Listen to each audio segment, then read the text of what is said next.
as she serves up expert advice, tips, and insights on everything food safety. Stay informed, stay vigilant, and remember, food safety is everybody's business. Don't miss a bite of the action. Tuesdays at 1 p.m. only on Nationwide 90 FM, the new revolution in media. On the next episode, we're celebrating World Food Safety Day. Science in Action.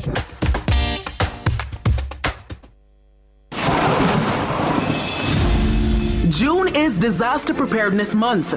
Disasters don't wait, so Jamaica must be ready.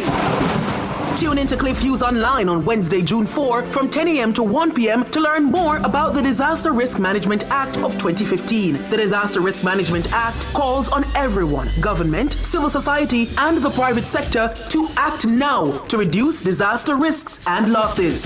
At the heart of this mission, the National Disaster Risk Management Council, chaired by the Prime Minister, guiding Jamaica's disaster response.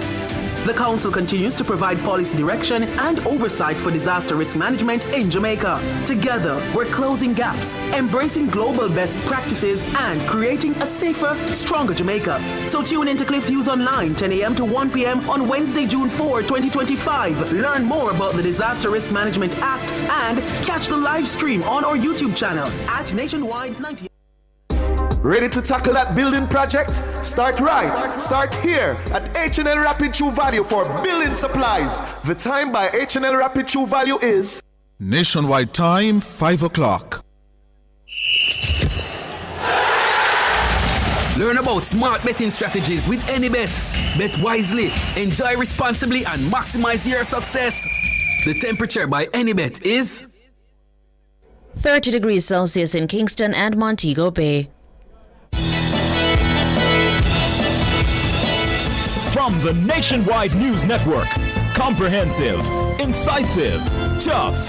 This is Nationwide at 5. Good afternoon, I'm Ricardo Brooks. And I'm Robianne Williams. In Nationwide News at this hour, Dr. Andrew Holness and Mark Golding have improved their favorability rankings heading into this year's general election. That's according to the latest nationwide Blue Dot polls powered by Total Tools. The PNP's Michael Phillips dares the Prime Minister to call the general elections if he's confident in the poll findings.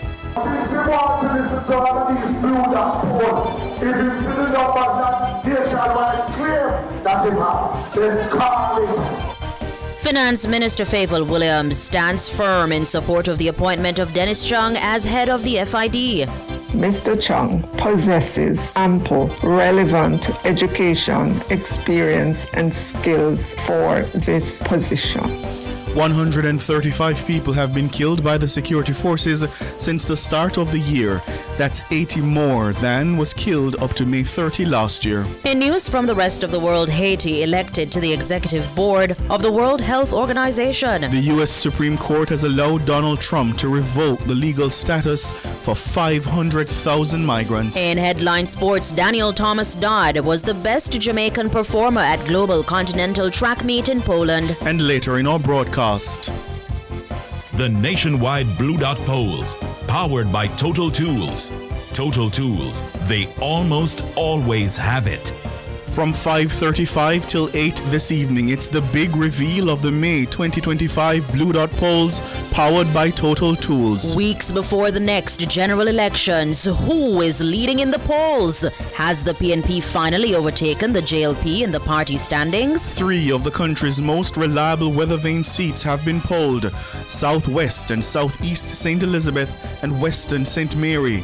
Wherever they go, Jamaica goes. You'll hear how the voters there are intending to vote. Chief Consumer Insights Officer at Blue Dot, Janae Stevens-Taylor, will break down the numbers for us. Join us for the best political analysis on the state of the race to 32. We'll have all these and more as we take you home on air on your mobile. Nationwide 90 FM, Nationwide Radio, JM.com, and on the Nationwide app. It's available on the Google Play and the App Store. This Friday afternoon, it's Friday, May 30, 2025.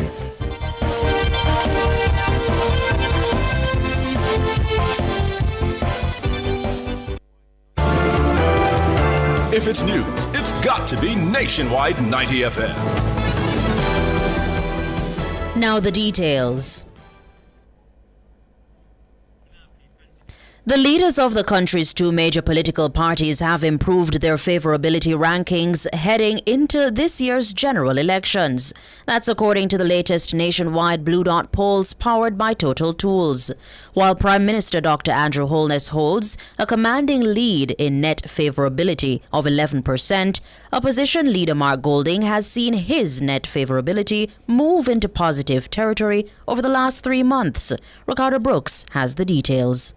The Blue Dot pollsters asked 1,618 registered voters whether they had a positive or negative opinion of the country's two main political leaders. 42% of them had a positive view of Prime Minister Dr. Andrew Holness. 31% said they had a negative view of him. That's a net positive rating of 11%. Holness has also seen his favorability increase by 5 points since February.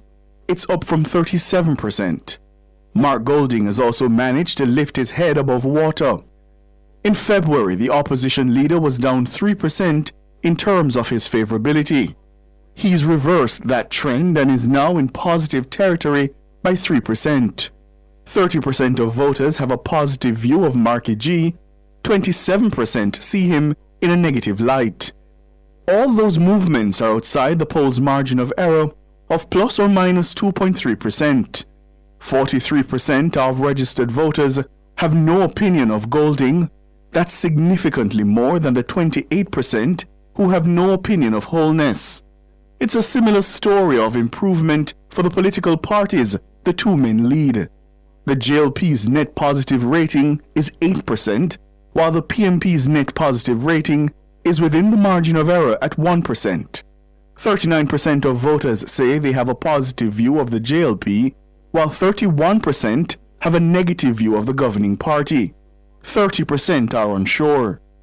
30% have a positive view of the PNP, and 29% have a negative view of the opposition party. The PNP has moved up 4 points in positive rating since February, and the JLP has improved by the exact margin over the same period. But more voters, 41%, say they have no opinion of the PNP. That's against the 30% who say the same of the JLP. That no opinion number is down by 4 and 5 points respectively for both parties over the last 3 months. The data suggests Jamaicans are slowly coming off the fence and making up their minds. But will they? Vote for Labour. Grab your neighbor, vote for Labour.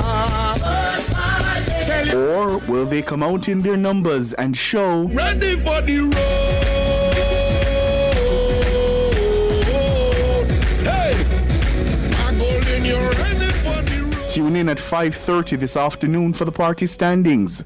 You'll hear which party is ahead based on voters' intention in a general election. And we'll also reveal how 3 of the country's most reliable weather vane seats are trending. Ricardo Brooks for Nationwide News.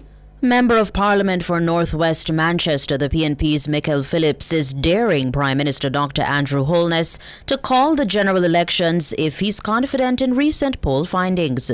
He was reacting to the latest nationwide Blue Dot polls at a PNP divisional conference in Walderston, Manchester on Thursday. It is the lowest that we have ever been as a country. And we have to ensure that Andrew Holness cannot be re-elected as Prime Minister. But since he wants to listen to all of these Blue Dot polls, if you see the numbers that nationwide claim that he have, then call it Andrew Call. Because if you call it this month, you're beating. If you call it next month, you're beating. If you call it August, you're beating. Comrade, as I'm going to come home, and we're going to win all 4 in Manchester. So the only thing that he's doing is the backsiding that he's going to get from the People's National Party. Recent data from the polls revealed that there's been a marginal increase in the number of Jamaicans who believe the country is headed in the right direction. 36% of Jamaicans say the country is headed in the right direction. That's up 4 percentage points from the 32% who held a similar view in February this year. But despite the increase, it's still less than the 39% of Jamaicans who say the country is on the wrong track. Phillips slammed the Prime Minister on his handling of several national issues. Since he has been elected, he has shown that he believes that he is boss and him another boss. You remember how he went to the Senate seats, take out his own senators, them pre-signed letters, the state of emergency, where we had to take him to court to show that he had breached the Constitution. He wanted to handpick the Director of Public Prosecution, that even after her tenure was done, they do Uncle Jim screeching to give her another extension. He removed the office of the Ombudsman. The country is not going in the right direction. Michael Phillips, Member of Parliament for Northwestern Manchester. In other news now, the Finance Minister Favour Williams says her ministry stands firmly behind the appointment of Dennis Chung as Chief Technical Director of the Financial Investigations Division, the FID. This comes amid a 72-hour ultimatum issued by the opposition PNP for his appointment to be withdrawn. In a statement today, the minister says the selection process was thorough and transparent. Robian Williams reports. The appointment of Dennis Chung as Chief Technical Director of the Financial Investigations Division, FID, has drawn criticism from some quarters, with at least 2 civil society groups questioning his qualifications. His appointment, announced on Wednesday, has attracted the ire of the PNP. Opposition leader Mark Golding says Chung's public utterances about the probe into Prime Minister Dr. Andrew Holness's statutory declarations regarding allegations of illicit enrichment disqualify him from the appointment. And according to Mr. Golding, Chung is just an accountant. But Finance Minister Favour Williams says her ministry stands firmly behind Mr. Chung's selection. Those characterizing Mr. Chung as just an accountant demonstrate ignorance as it relates to the competency and skill set required for the position. Additionally, those questioning should do a search that will indicate that to become the head of a financial investigation division, you'll need a strong combination of education, experience, and skills. And typically, this involves a bachelor's degree in a relevant field, like accounting, like finance, law, or related area, along with at least 7 to 10 years of experience in areas like auditing, financial analysis, or investigation. Mr. Chung possesses ample, relevant education, experience, and skills for this position. Minister Williams has also expressed concern over the proposal to overturn Mr. Chung's appointment. She says the decision was made by the Office of the Services Commission, OSC, the independent body responsible for overseeing the selection process. She adds that the position was publicly advertised, candidates were shortlisted, and interviews were conducted under the oversight of the OSC. Mr. Chung emerged as the successful candidate through this process. Minister Williams says the proposal for the government to insert itself into a meritorious process, which included advertisement and interviews, is both reckless and dangerous, a path she urges Jamaica to reject and avoid. Robian Williams for Nationwide News. Meanwhile, the Jamaica Accountability Meter portal, JAMP, has renewed its call for clarification of the appointment of Dennis Chung to lead the FID. In a post to its social media page, JAMP shared what it says was the advertisement detailing the minimum requirements for the position. It includes a postgraduate degree in management, public administration, criminal justice, law, or an equivalent qualification. It requires a minimum of 12 years of experience in law enforcement or the equivalent. A minimum of 5 years at a senior level of law enforcement or the equivalent is also a requirement. JAMP is questioning if Mr. Chung satisfied these requirements. The civil society group is calling on the Ministry of Finance to share the job specification and qualifications profile that informed the appointment of Dennis Chung. In the meantime, veteran attorney at law and public commentator Gordon Robinson says Dennis Chung is qualified to lead the Financial Investigations Division, FID. Writing on social media, Robinson noted that Chung has served on numerous government boards under both political parties and has never been accused of corruption. The attorney says Chung has always conducted himself in a professional manner. The opposition PNP, the Integrity Commission, over his statutory declarations, but Mr. Robinson says as a Jamaican citizen, Chung is entitled to hold and express his opinions. The veteran attorney says that should not disqualify him from employment. He says the PNP's attack on Chung's paper qualifications only comes after what he describes as the party's contradictory use of free speech was exposed. He's also questioning whether any better qualified candidate applied for the post. Efforts to get a comment from the Office of the Services Commission were unsuccessful. You're listening to the news on Nationwide at 5. We'll have more after these.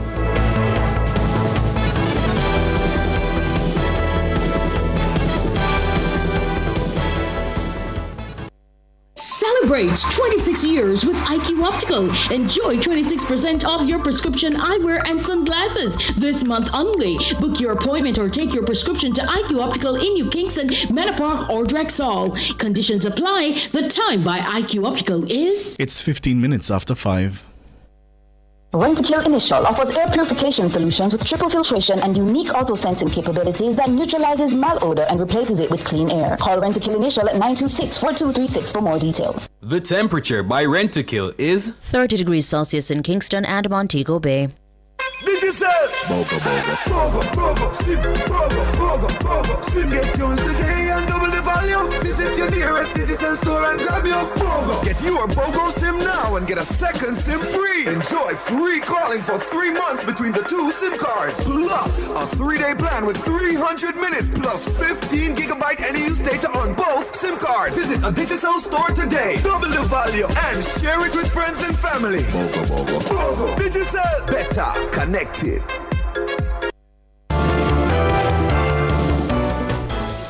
Continuing the news, the number of people killed by the security forces since the start of the year has risen to 135.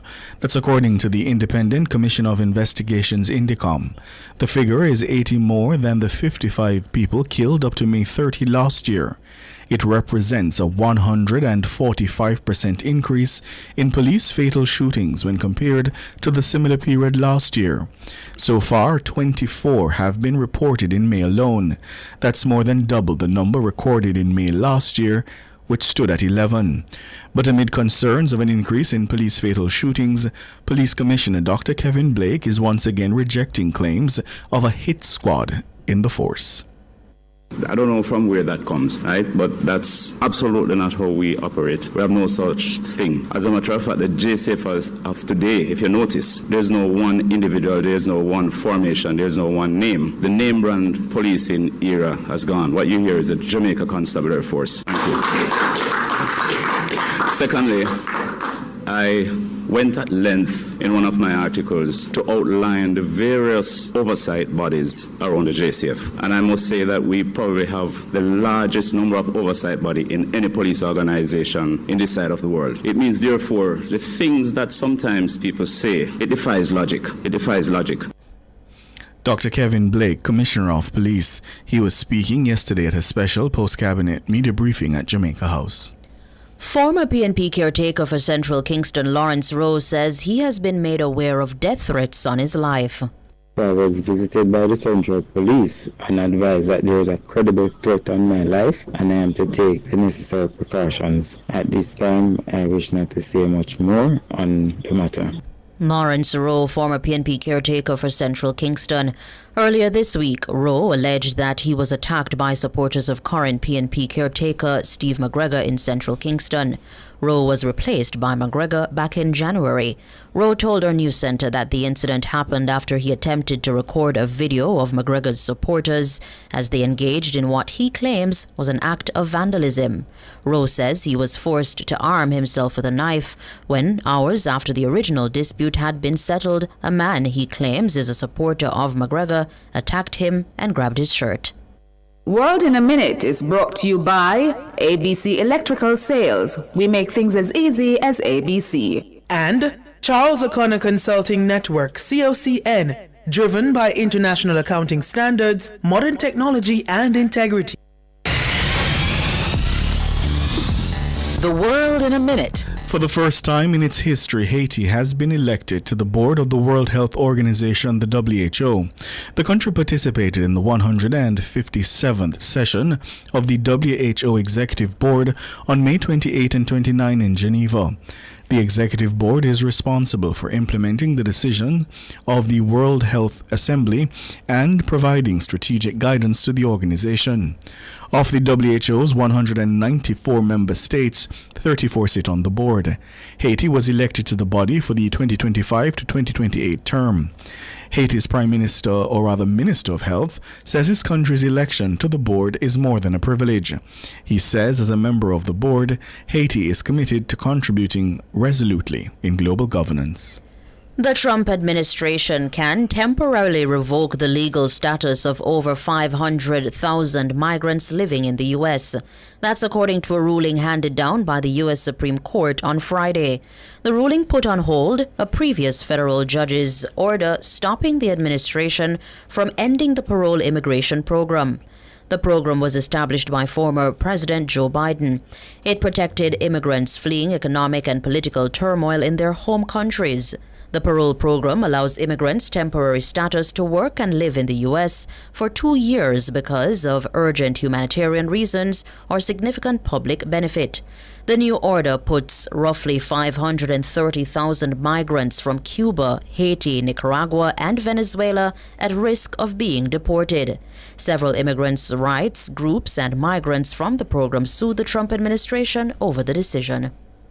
World in a Minute was brought to you by ABC Electrical Sales. We make things as easy as ABC. And Charles O'Connor Consulting Network, COCN, driven by international accounting standards, modern technology and integrity. Recapping the top stories making nationwide news at this hour, Prime Minister Dr. Andrew Holness and Opposition Leader Mark Golding have improved their favorability rankings headed into this year's general elections. That's according to the latest nationwide Blue Dot polls powered by Total Tools. The PMP's Michael Phillips is daring Prime Minister Holness to call the general elections if he's confident about the recent poll findings. Finance Minister Fayval Williams stands firm in support of the appointment of Dennis Chung as head of the FID. I'm Ricardo Brooks. And I'm Roby Ann Williams. And you can find the news on our website at nationwideradiojm.com and on the Nationwide app, available on the Google Play and the App Store. Stay with us at 5:30, the party standings.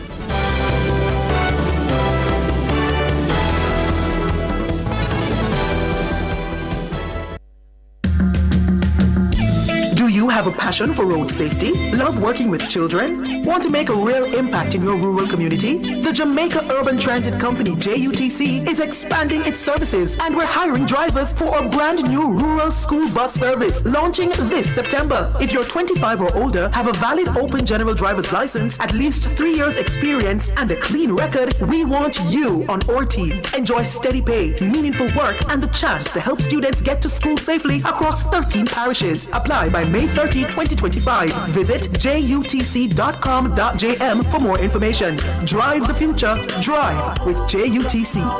Look at me now. This is an important announcement from the National Water Commission. Water supply to customers in sections of St. Elizabeth and Manchester will be impacted by necessary well rehabilitation works at the Pepper No. 3 well in St. Elizabeth from Monday, May 26 to Friday, June 13, 2025.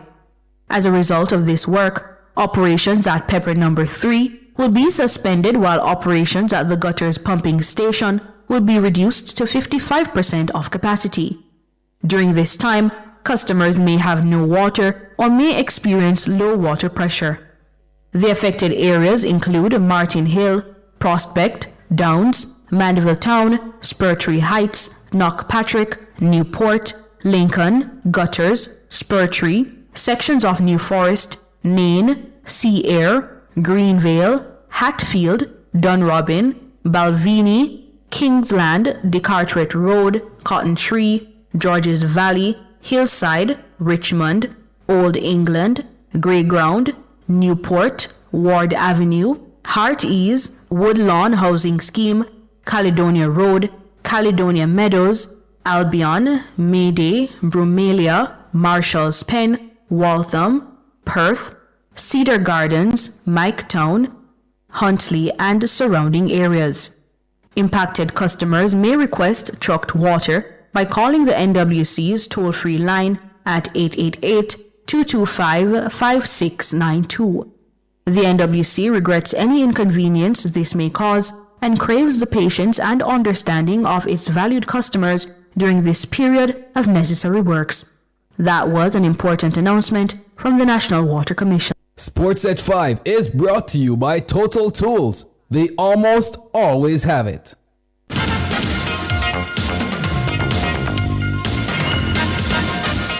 Hello, good afternoon, and welcome to Sports here on Nationwide 90 FM. I'm Wayne Walker. Daniel Thomas Dodd was the top Jamaican performer at the Irene Swazinski Memorial World Athletics Continental Tour meeting in Bydgoszcz, Poland on Friday. Thomas Dodd, the many-time national champion, was third in the women's shot put with 18 meters 49. Fanny Roos of Sweden won with 19 meters 20. In the men's equivalent, the Olympic bronze medalist Rajinder Campbell finished last with 20 meters 72, as the American Peyton Ottedal won with 21 meters 59. Adele Tracy clocked 4 minutes 08.08 seconds for fifth in the women's 1500 meters behind the winner Veronika Lizaskowa of Poland, 4 minutes 01.99. Crystal Morrison landed fourth in the 100 meters hurdles in 12.97 seconds. Luka Koshak of Hungary won at 12.83 seconds, while in the 110 meters high hurdles, La France Campbell was fifth in 13.75 seconds, as Elie Bakari of Belgium secured victory in 13.43 seconds. The West Indies suffered a 180-run loss to England in the first one-day international at Central Co-op County Ground in Derby today. Chasing 346 to win, the Windies were bowled out for 237 inside 49 overs. Captain Hayley Matthews and Kiana Joseph shared in a 91-run first-wicket partnership before Matthews went for 48. The Caribbean women then lost wickets at irregular intervals. Joseph top-scored with 62 and Ali Alain 44. Lindsay Smith 5 for 36 and M. Arlott 2 for 37 took most wickets for England. England's 345 was built around two beautiful centuries. Amy Jones 122 with 15 fours and a 6, and Tammy Beaumont who 107 with 8 fours and 4 sixes. The two shared in a record opening stand of 222. Game 2 is on June 4 in Leicester. Standing captain of Jamaica's senior men's football team, Amari Bell, says the players are eager to face Nigeria's Super Eagles in the final of the Unity Cup at the Brentford Community Stadium, the GTEC Stadium in London on Saturday. Bell says plans to carry the momentum from their 3-2 win over Trinidad and Tobago into tomorrow's clash. No, the bad play is always good. You know, for the first game, it was brilliant. I think it's just going to be the same the second game. Everybody's in high spirits, and we just want win both games. Amari Bell. Meanwhile, coach of the Reggae Boys, Steve McLaren, has only one thing on his mind. So we want to win tomorrow, obviously. Of course we do. We in good spirits, as Amari said. I think we kind of built that over the week. We were a little bit quiet at the beginning. Only one day to prepare, and I was a little sceptical what we would do, but I was pleased with especially first half performance. We brought in 2 or 3 players now, so we have a full complement, which is always an advantage.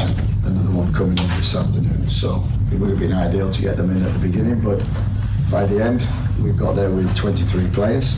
We do want to win. Coach of the national senior football team, Steve McLaren. Los Perfectos will seek to spoil Fraser's Whip's unbeaten status when both teams meet in the second match of a doubleheader in the Jamaica Women's Premier League at Brooks Park on Saturday afternoon at 3:30. In the first game, Mile Gully will tussle with Arnett Gardens at 1 p.m. Meanwhile, Springers United will welcome Wi-Fi United at Granville Community Centre. UWR will host Cavalier, and Proven Girls will take on Real Mobay.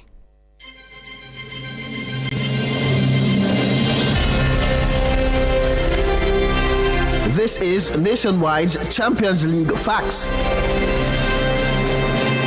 Did you know that the Real Madrid pair of Dani Carvajal and Luka Modric are the only players with 6 Champions League titles? Yes, that's a fact. Real Madrid's victory in the 2024 UEFA Champions League final enabled Carvajal and Modric to move ahead of former teammates Cristiano Ronaldo and Karim Benzema as the players with the most Champions League titles. That was Nationwide's Champions League Fact. Brought to you by Anybet, your best bet, and ATL Automotive, keeping Jamaica moving. Yeah, the day is here. Well, not quite. It's tomorrow. And the Champions League final between Inter Milan and the PSG, live from the Allianz Arena in Germany, home of the Bundesliga champions Bayern Munich. And of course, Nationwide 90 FM will have live coverage of that final starting at the kickoff is at 2 o'clock. 1:30 we start our build-up. And we're coming to you live from Carib 5 in Crossroads. The game will also be on the big screen, so it's a cinematic an experience for you tomorrow if you come down to the Carib 5. The tickets are going fast, $500 for regular seat, and for the box seats it's $800. And as I say, we'll be coming to you live, so the Nationwide team will be at the Carib 5 to do the build-up. Andrew Price and Calvert Fitzgerald along with Pierre Battaglia will be our analysts heading into that game at 2 o'clock, kickoff at 2 o'clock, and of course, as I say, 1:30 is our build-up. Finally, in sports at this time, national cyclists Michaela Russell and Jaquan Dixon will travel to Trinidad and Tobago on Sunday to participate in a 2-week training camp at the UCI World Cycling Center Development Satellite Facility. The invitation was extended to the cyclists under 19 and under 23s, as a main purpose of the camp is to prepare cyclists for the 2025 Youth Pan Am Games in Asunción, capital Paraguay, on August 9 to 23. The Jamaica Cycling Federation is grateful for the opportunity for Russell and Dixon to participate in the camp, as this exposure and training in a world-class facility will do a lot for them. Russell will be the sole cyclist that will represent Jamaica at the 2025 Youth Pan American Games, as Jamaica earned the qualifying spot as a result of Laurie Sharp's first place at the Caribbean Championships in November last year. That's sports.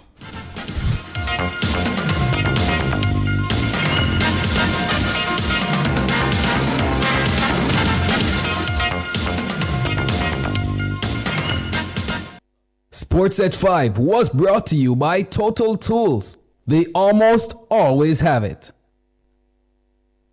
You're a VIP with CIBC Caribbean. Spend US $100 or local equivalent with your CIBC Visa credit card for your chance to win a crop over VIP experience in Barbados. An all expense paid trip for 2, staying at the Courtyard by Marriott Hotel, cultural tours, and Aura experience with full glam makeup, plus tickets to the hottest last lap events. Visit CIBC Caribbean /crop over 2025 for more info. Conditions apply. 3 decades, one epic sale. For 30 years, Active Home Center has been transforming homes across Jamaica. Now it's time to celebrate with you. Join us for our 30th anniversary sale, Monday, May 26th to Saturday, May 31st in Kingston and Montego Bay. Enjoy up to 30% off selected items, including tiles, bathrooms, furniture, lighting, and appliances. You don't want to miss your chance to save big. Active Home Center, more savings, more choices. For all your electrical needs, visit ABC Electrical Sales. They stock a wide variety of electrical supplies, including plugs, switches, panel boards, and conduits, plus energy-saving fixtures. ABC Electrical Sales stocks brands like GE, Siemens, Philips, Cutler Hammer, and Allen Bradley.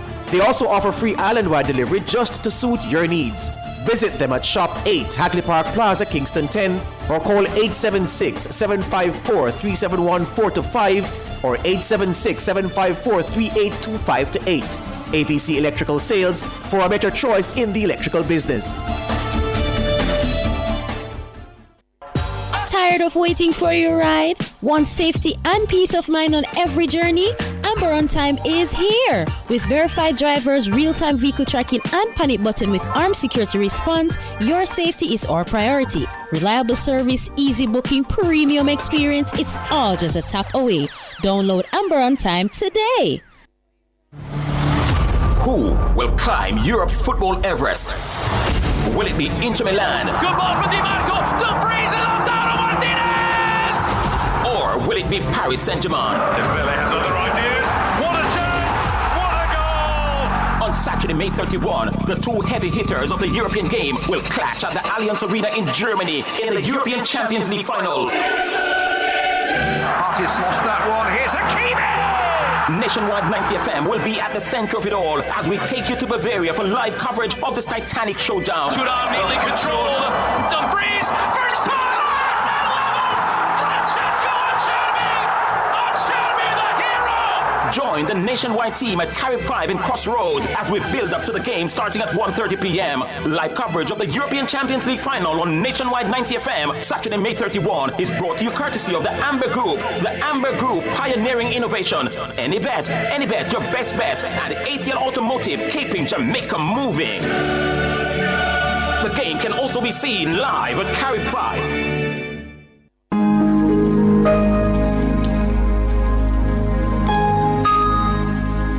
Hi there. Here's some good news for these trying times. Quote, "By God's word, I can see where I'm going. They throw a beam of light on my dark path." Unquote. Psalm 119, verse 105.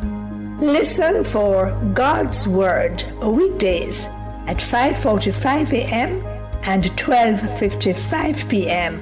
through Oasis. Stop by for a refreshing drink and share a God perspective for the day. Oasis. Weekdays 5:45 a.m. and 12:55 p.m. right here on Nationwide, a revolution in media. The rebroadcast of the Oasis can be heard weekdays at 5:45 a.m. June is Disaster Preparedness Month. Disasters don't wait, so Jamaica must be ready. Tune in to Cliff Hughes Online on Wednesday, June 4 from 10 a.m. to 1 p.m. to learn more about the Disaster Risk Management Act of 2015. The Disaster Risk Management Act calls on everyone, government, civil society, and the private sector to act now to reduce disaster risks and losses. At the heart of this mission, the National Disaster Risk Management Council, chaired by the Prime Minister, guiding Jamaica's disaster response. The Council continues to provide policy direction and oversight for disaster risk management in Jamaica. Together, we're closing gaps, embracing global best practices, and creating a safer, stronger Jamaica. So tune in to Cliff Hughes Online, 10 a.m. to 1 p.m. on Wednesday, June 4, 2025. Learn more about the Disaster Risk Management Act and catch the live stream on our YouTube channel at Nationwide 90 FM Live 2. All this and more only on Nationwide 90 FM, the new revolution in media.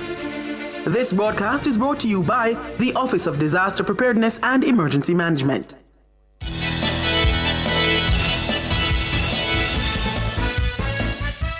The Nationwide Blue Dot Polls, powered by Total Tools. Total Tools, every tool, every trade. Good afternoon. Welcome to this special edition of Nationwide at 5. I'm Cliff Hughes. And I'm Donna Hope. Good afternoon, Professor. It's good to see you in studio with me. I can only hear you. This is rare. Very. Special. I'm here because it is, as we say, a special edition of Nationwide at 5. What is that so special? The May 2025 Blue Dot Polls, powered by Total Tools.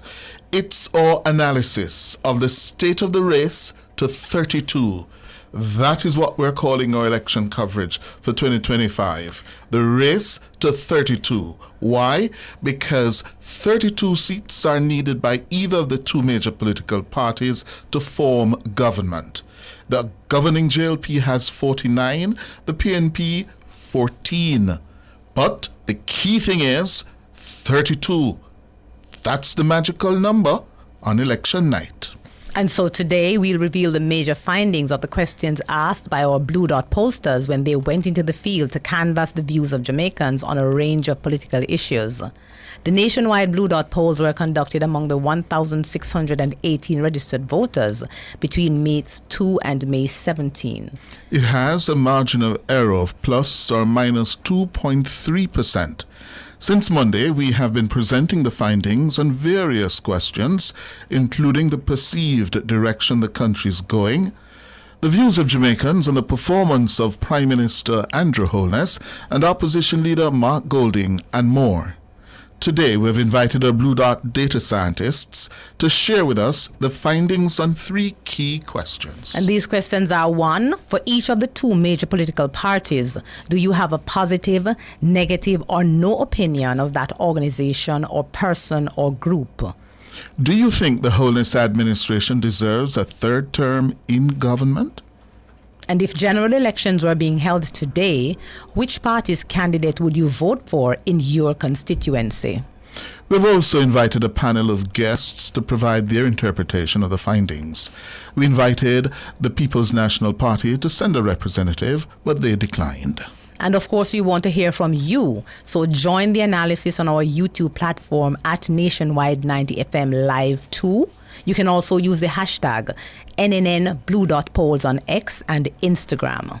We will be monitoring the comments and will pose some of your questions to members of the panel. We want to say a big thank you to our sponsors, Total Tools. The nationwide Blue Dot polls are powered, of course, by Total Tools. Every tool, every trade. And of course, the poll results and views do not represent those of Blue Dot Insights and or any of its employees.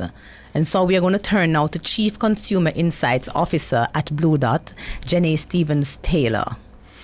Jenny, welcome back. Welcome, Jenny. Happy to be here. I'm so happy to be back. Good evening to you both and to your listeners and viewers on YouTube. Very well. Yes. And as usual, we'll start by asking you to speak to the scientific rigor of the data collection process and management and tabulation of the data. Certainly.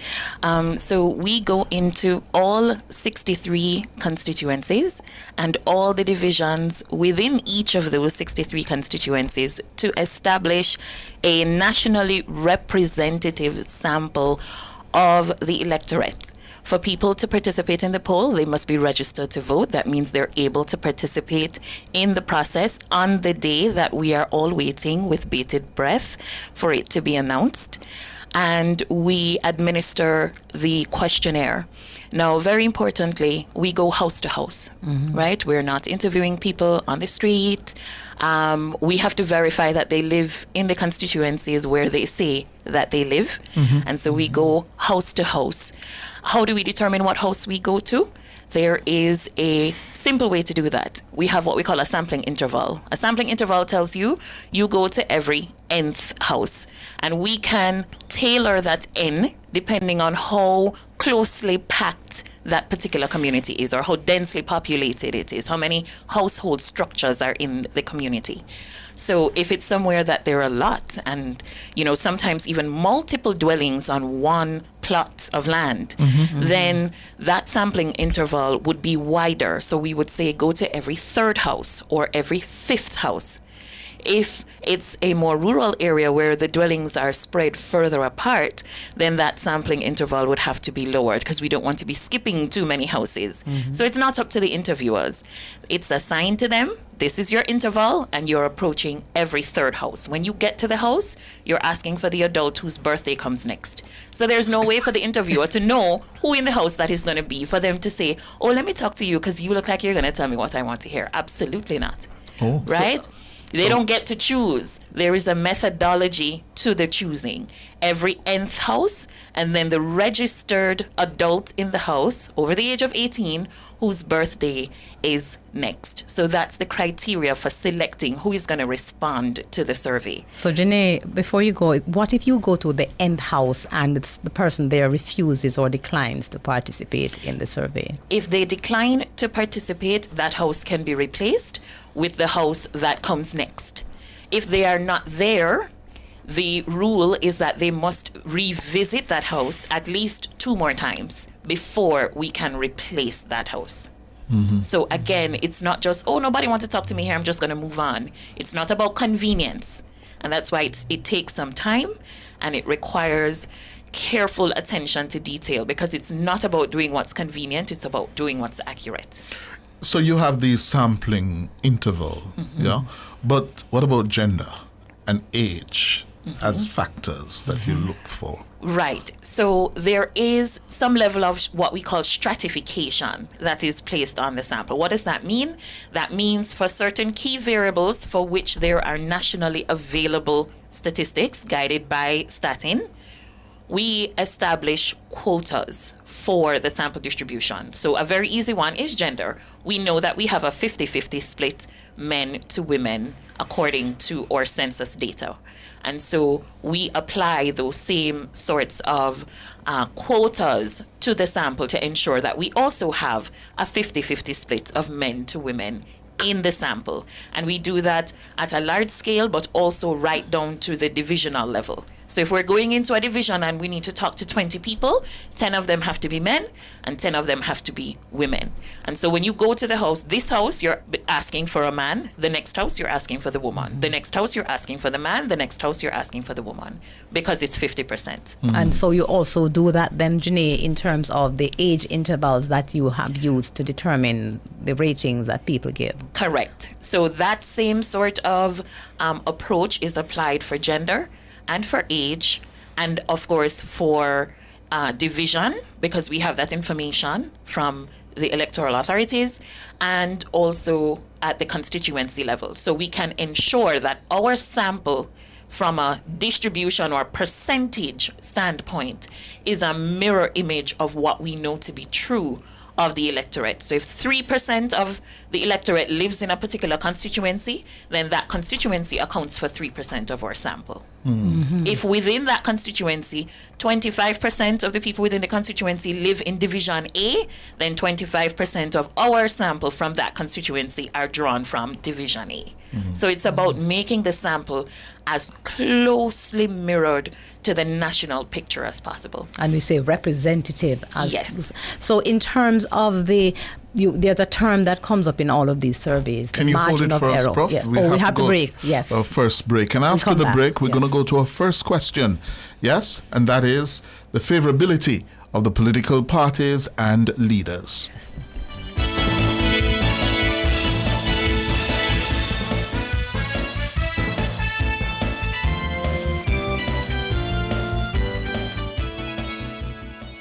Clear your barrels and personal shipments with ease and convenience. Request a customs contactless clearance today through CCP at jca.gov.jm. The time by the Jamaica Customs Agency is 14 minutes to 6. Burn Shack fried chicken always ready. Burn Shack, original crispy. Burn Shack, Cajun spicy. Burn Shack, a barbecue. Burn Shack, we are going Burn Shack. The temperature brought to you by Bird Shack Fried Chicken in Kingston, Montego Bay and Ochivios is 30 degrees Celsius in capital city Kingston, 31 in the western city of Montego Bay, and in Ochivios it's 29. Suzuki, I give you deals on deals. So here's the deal. Purchase a Suzuki XL7, Jimny 5-door, Bronx or Grand Vitara from as low as $4.89 million. And enjoy huge savings of up to $500,000 off on select models. Plus 5 years warranty, free vehicle tracking, and 2 years free scheduled servicing. No, that's a deal. Offer valid at Stewart's Automotive Group, Southgate Road, Kingston, and Iron Trauma Bay. Stop by for a test drive.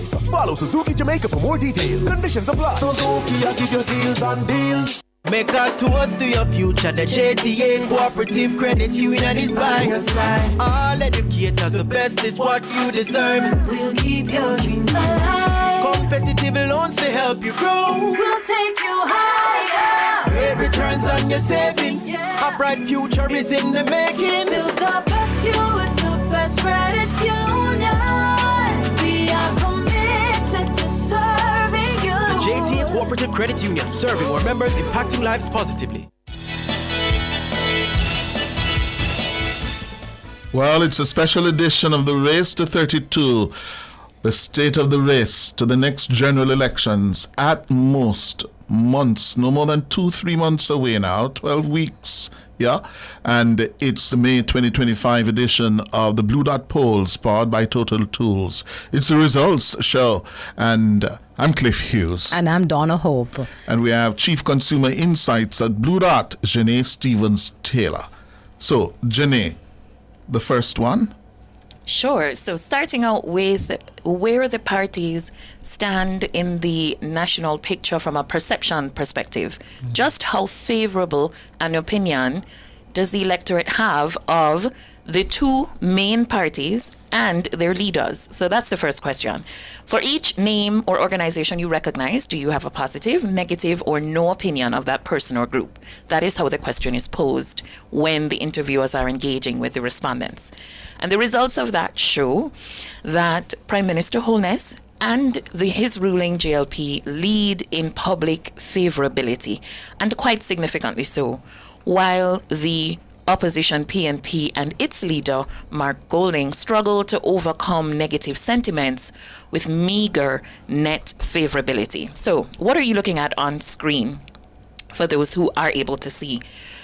Holness has a favorability rating, that means people have a positive impression of him, from 42% of those that we spoke with, compared to 31% who hold a negative perception.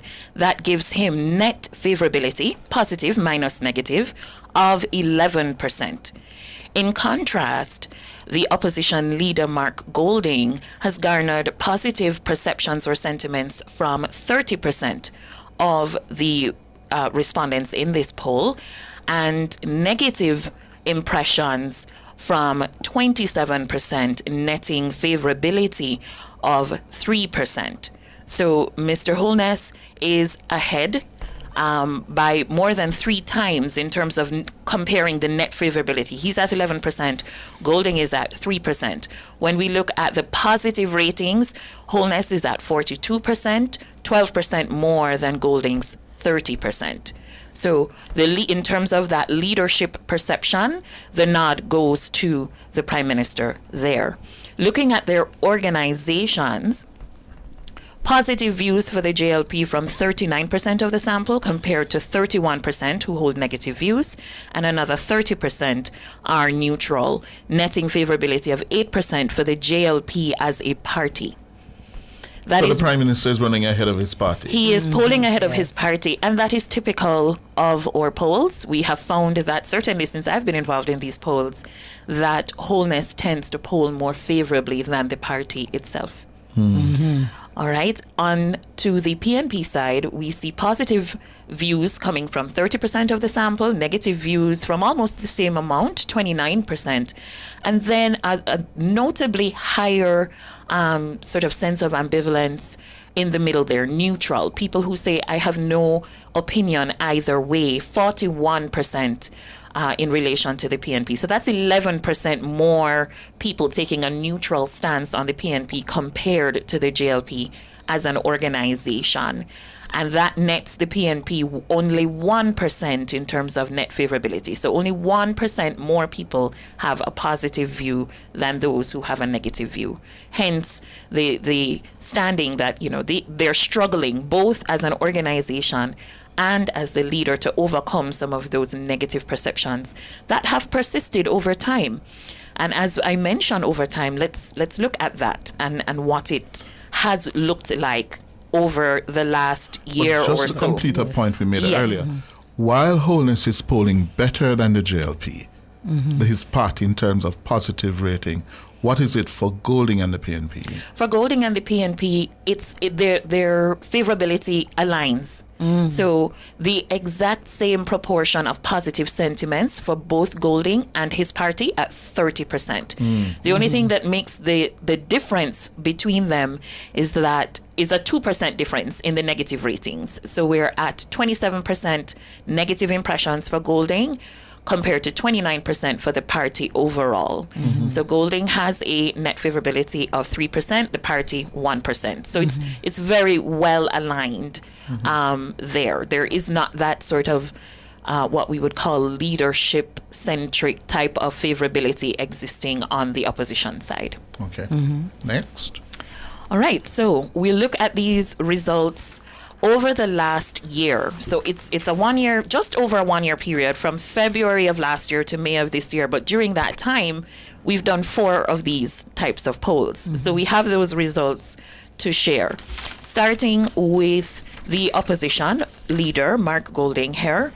So look at his positive ratings, right? In 2024, February 2024, it was at 27%. By September of that year, it had grown to 30%. Then it dipped to 25% and has now rebounded to that 30%. So 30% positive ratings is the highest his favorability has been over the last year. But what is especially striking on Mr. Golding's side, and this is a point that we have made multiple times in these sorts of result shows, is that high rate of people taking a neutral stance, having a neither positive nor negative opinion. It is good in that people can be swayed in either direction once you give them enough information to make a determination, but also it begs the question at this stage, do we still want to have such a high level of neutrality? And after that, yes, after 4 years. Right? So the numbers there are quite high, and they've remained consistently so. So 48% neutral in February 2024, 46% in September, 48% in February of this year, and now down to 43%, but still significant. It's the highest proportion of the 3 ratings, positive, neutral, negative. The highest for Mr. Golding is at neutral. And the negative? And the negative is hovering around the same amount. It doesn't change significantly.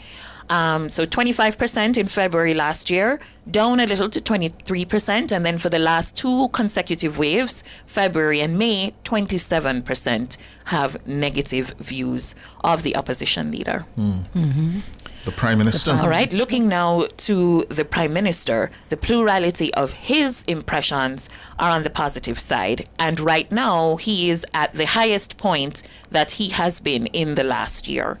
So February of last year, we were at 37% favorability. Then by September, we were at 39%. Then by February, we were observing 37%. And now in May of 2025, that has reached 42%. So that is the highest level of favorability that we have observed.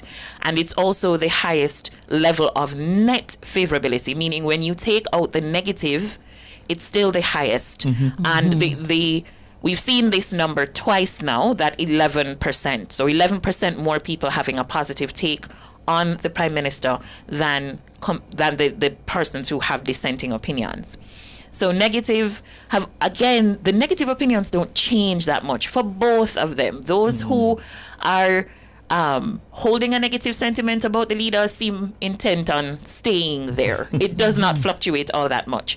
So February last year, 29% negative for Mr. Holness, inching down to 28, and then over the last 2 waves, 31% in each wave. So very minor movements there. What tends to happen with Holness is that switch between neutral and positive. Right? So when neutral goes down, positive goes up. So people are now making up their minds, because neutral is at the lowest that it's been since February of last year, which is 28%. And those people have largely been converted to having a positive take on the Prime Minister, because negative has not moved. And the ratings based on demographic groups? You have that? Well, for this particular question, we look at it over time. It does not vary significantly by some of the other demographics like gender and so on. And so we focused it here on looking at the trends over time, because that's really where you see some shifts happening. Very well. Next. All right. So the next question posed, do you think the Holness administration deserves a third term in government? All right. And for a second consecutive poll, there is an equal split in terms of that third consecutive bid. 50% of people say yes, and 50% of people say no.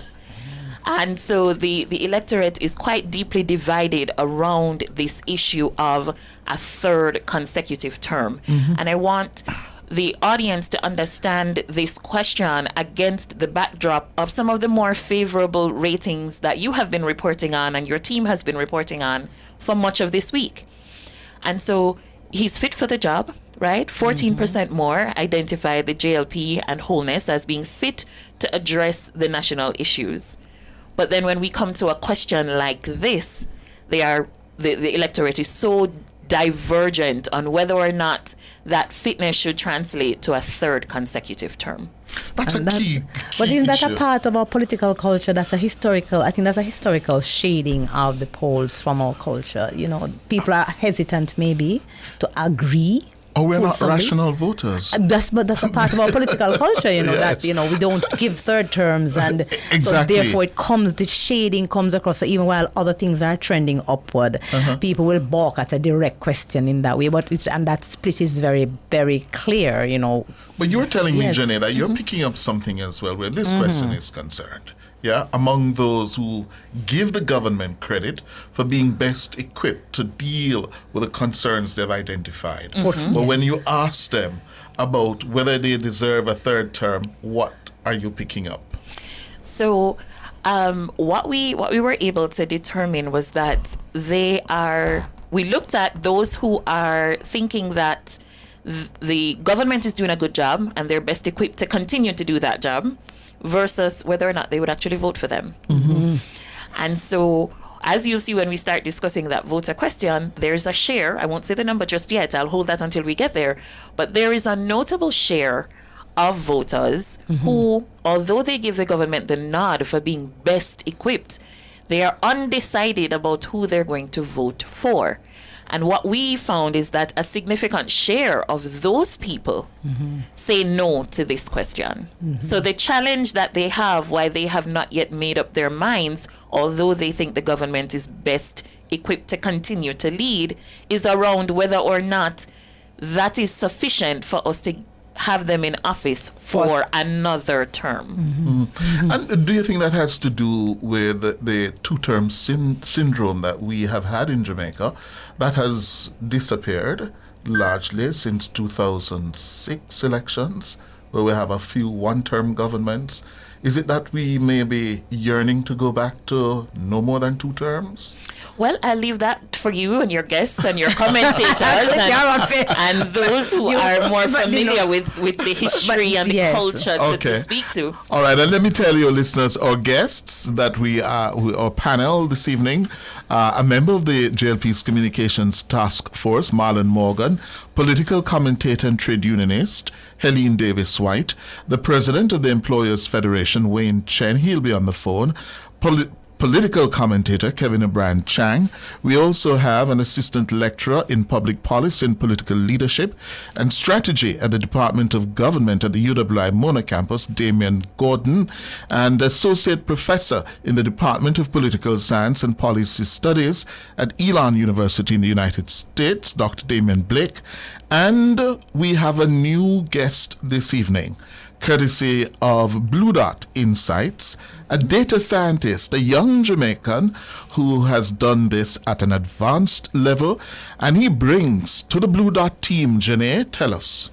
Yes. All right, so his name is Jahail Smith. Jahail, yes. So you will meet Jahail later on in the show. Jahail is our consulting data scientist, and he is going to show us the capability of historical data and how leveraging the patterns that have been observed over the last 5 general elections, coupled with statistics like the average turnout in those elections and the growth in the electorate, so those registered to vote and the demographics of that growth, right? And the impact that that could have on this upcoming elections. And he will present a scenario to the audience of a possible outcome for that election with certain assumptions in mind. So it will assume that some of the historical behaviors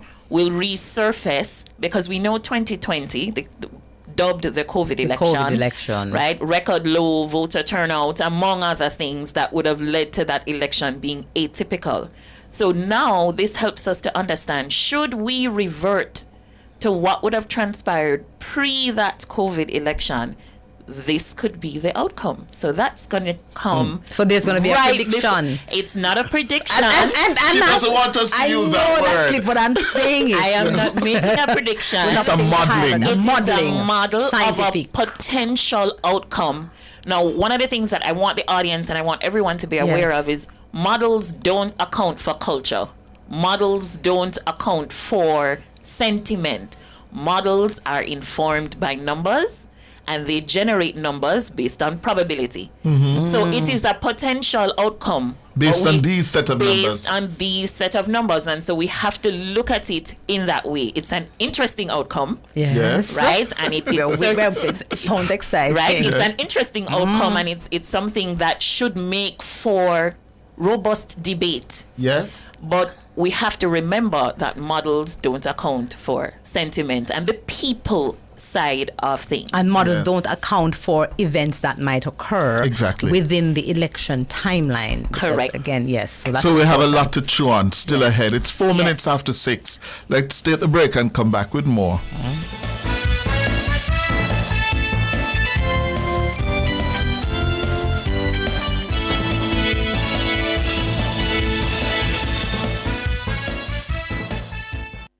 The time brought to you by Guardian Life. Live secure, live easy is 6:04 p.m.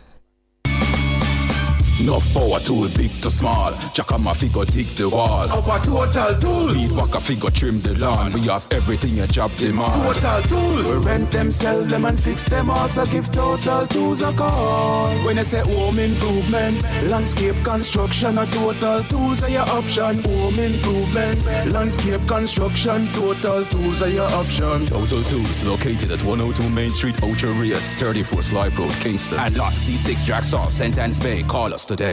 You're a VIP with CIBC Caribbean. Spend US $100 or local equivalent with your CIBC Visa credit card for your chance to win a crop over VIP experience in Barbados. An all-expense-paid trip for 2, staying at the Courtyard by Marriott Hotel, cultural tours, and Aura experience with full glam makeup plus tickets to the hottest last lap events. Visit CIBC Caribbean /crop over 2025 for more info. Conditions apply.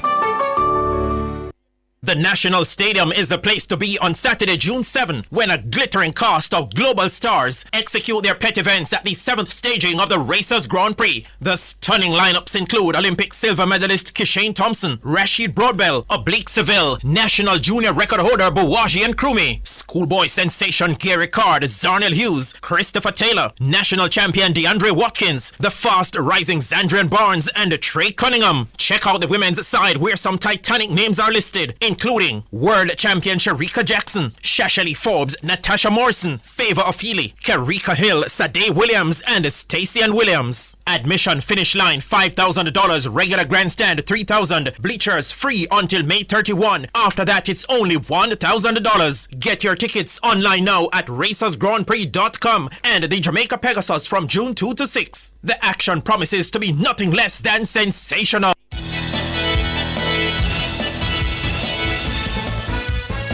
Welcome back.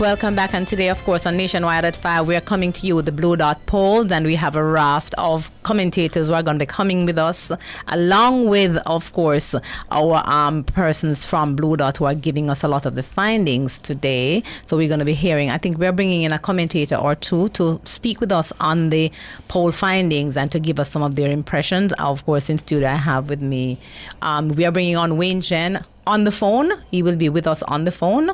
So we are bringing in, he's on Zoom. Okay, so we're bringing Wayne Chen as a political historian and also, of course, as a political commentator and the president of the Jamaica Employers Federation to share with us on the phone here on the in the conversation. And in the room, we also have Kevin O'Brien Chang and Helene Davis White. So they're coming in studio to join us. They're hearing us. They're in the next room. Okay.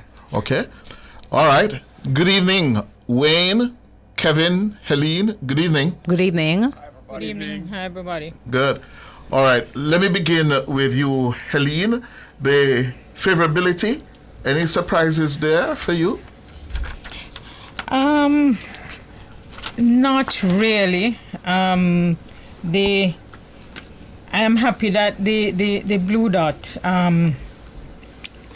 person actually explained how the polls were conducted, because a lot of persons express their doubts about polls, and so it is important to establish how it is actually conducted.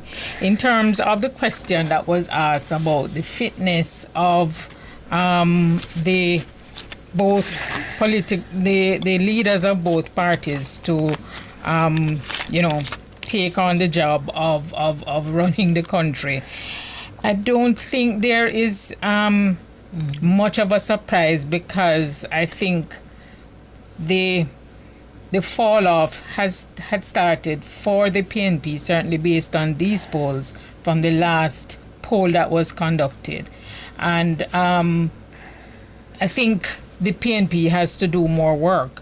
I think possibly the biggest positive that is there is that Golding's net favorability is greater than the party's favorability, which is good for him, because one of the big problems Mr. Golding had was to unite the PNP so that they could actually go out and do the work that needs to be done to get the party elected.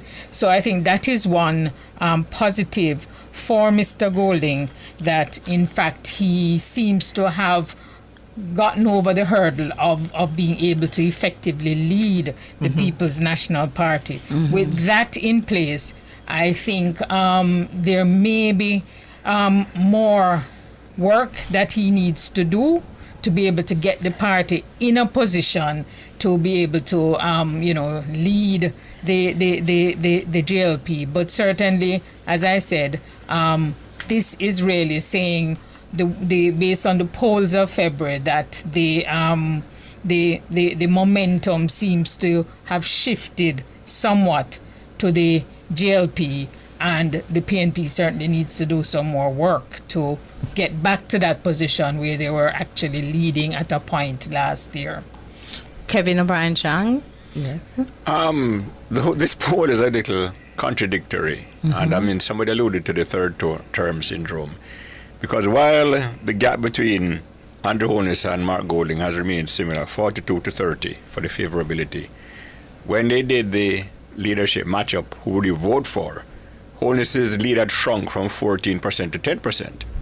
The gap was closing.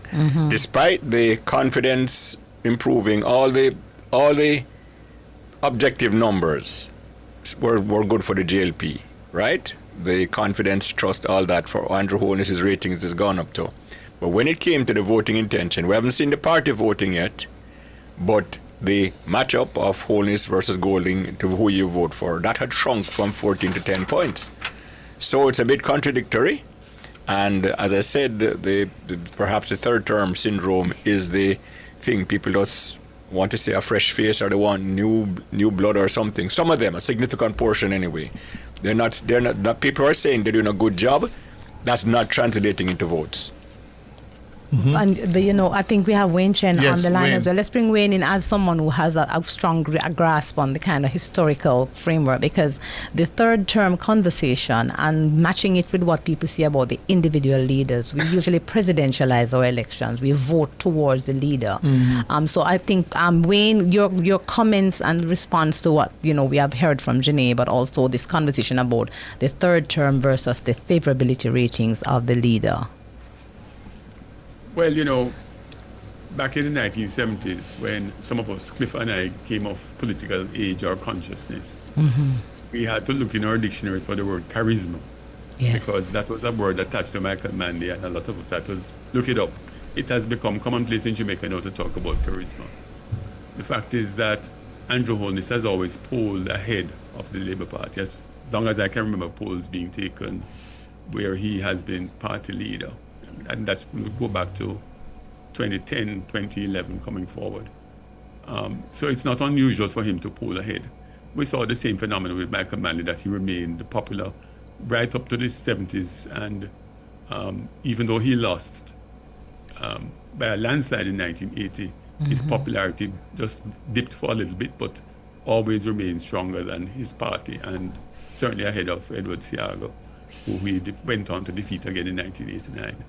So it's not an unusual phenomenon where Jamaicans will like you, but what these polls ultimately tell you, when they actually vote, is how am I feeling. So they may like the leader, the leader may have charisma, the leader may have all the appeal. Andrew Holness has built up a good personal brand. He's energetic, he has a big broad smile, he's articulate. But Mark Golding as he has gone out there in his own inimitable way, he has developed a voice. One thing we have to admit is that when he was out there, the majority of the electorate just didn't know Mark Golding. I tell folks that a lot of politics is hand-to-hand combat. You go into the trenches and the people can see you, talk to you, feel you. Yes. And he has been doing a lot of that over the last several months. And I think that as he goes out there, and for a lot of people, Mark is a nice guy, he's approachable, when they get to know him. And he has grown in that way as people get to know him more. So his brand has gone up.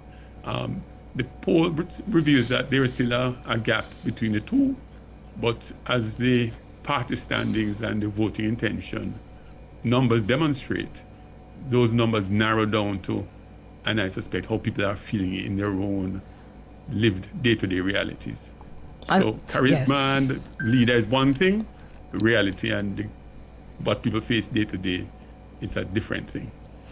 And we have to take a quick break and come right back. Wayne Chen, Helene, and Kevin will be right back after this short break. Stay with us.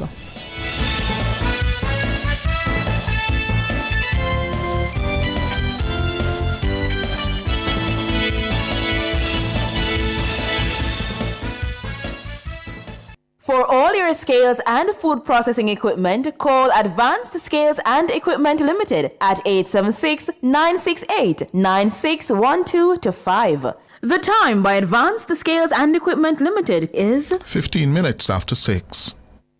What makes a burrito bond so attractive? We have a history of strong financial performance and growth, demonstrating resilience. Our leverage remains low relative to our peers. The bond is available in both Jamaican and US dollars, ranging from tenures between 2 to 10 years at attractive interest rates. Plus, it's expected to be listed, which will enhance liquidity for all investors. Burrito bonds are burrito strong. Download our prospectus, call a burrito advisor, and invest today. It's $1 million summer with Mitsubishi. And if I reach, we go, we have to reach it. Try and cross it to safe and easy. Expander, link up Pochi weekend. It's $1 million summer with Mitsubishi. L200 with space and seating comfortable. It's a Mitsubishi. Hey, it's a Mitsubishi. It's $1 million off. Them 3 ride. Features nice with the leather inside. Cool AC, everybody feel right. It's $1 million summer. $1 million summer. Conditions apply. You're a VIP with CIBC Caribbean. Spend US $100 or local equivalent with your CIBC Visa credit card for your chance to win a crop over VIP experience in Barbados. An all expense paid trip for two, staying at the Courtyard by Marriott Hotel, cultural tours, and Aura experience with full glam makeup plus tickets to the hottest last lap events. Visit CIBC Caribbean /crop over 2025 for more info. Conditions apply.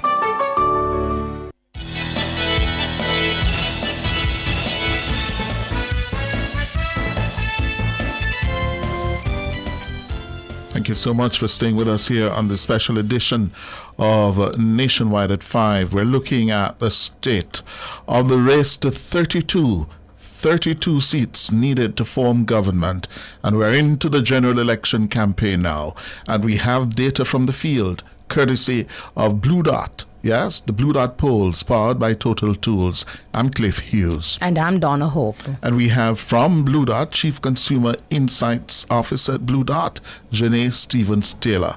And it's time now to hear the party standings. It is. It is, Cliff. It is time. People have been listening all week. Time come. They have... That's a slogan, that's a party slogan, They have heard so far the national outlook, wrong direction, right direction, all of that. Trust in the Prime Minister, favorability of the leaders, trust in the fitness of Mr. Golding to be Prime Minister, all of that so far. But what does it mean for what people intend to do when they step into that voting booth? And so we now have those results. We asked, if a general election were being held today, which political party's candidate would you vote for in your constituency? 35% of voters would select the JLP candidate in their constituency, causing the JLP to hold a narrow lead over the opposition, who would garner 31%. However, still 1/3 of the electorate remains undecided. Cliff, you are projecting 12 weeks out from an election. So 3 months out, we still have 1/3 of the electorate undecided. Now, I want us to understand that this is the lowest that the undecided proportion has been for quite some time, right? And so if we are to look at this question over time, we see some fluctuations happening as far back as September 2020, right? So that was right before the last election. We had a 49-32 split. We know what the result of that election turned out to be. Things have shifted, and now we are back to 35 for the JLP and 31 for the PNP. The PNP has slowly picked up momentum, and we need to not ignore that. Let's look at the numbers through time. September 2021, 22%. A year later, 18%. By February 2023, 21%. September 2023, 25%. February 2024, 28%. Again, same proportion in September 2024 and February 2025 at 28%. And now inching up again, 31%. It suggests a slow and steady, slow burn type of ground swelling type of approach. Every time we do the poll, they pick up a little bit more, and they pick up a little bit more, and they pick up a little bit more, and it has not reverted, right? It's not dipping and coming up and dipping, and it's consistent, trudging along and growing. And so if you were to do a graph, it would show a steady... It would show a steady rise from that 22% a year after the last election, now reaching 31%, what we are projecting to be potentially 3 months out. What from would it the show next from the one. JLP if you did a graph? That graph would show from 37% to 35%. Right. So what we've seen on the JLP side is a little bit more... so there was a dip after the election. And then they struggled to rebound from that dip. And since then, for some time, almost a year, it was just holding steady. Right? So their graph would be a lot more interesting in terms of shapes. So it's going to start high. It would have dipped, leveled off, and now it is starting to pick up again. Right, so they're just starting to get some of that momentum, having recovered from some of the challenges in COVID, post-COVID. All of that would have affected this question and people's impression of them as government.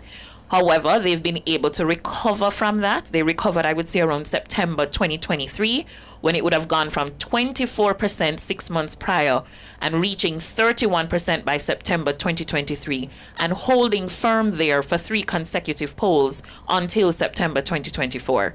And then in February of this year, they picked up another 3% to reach 34%, and then now we are at 35%.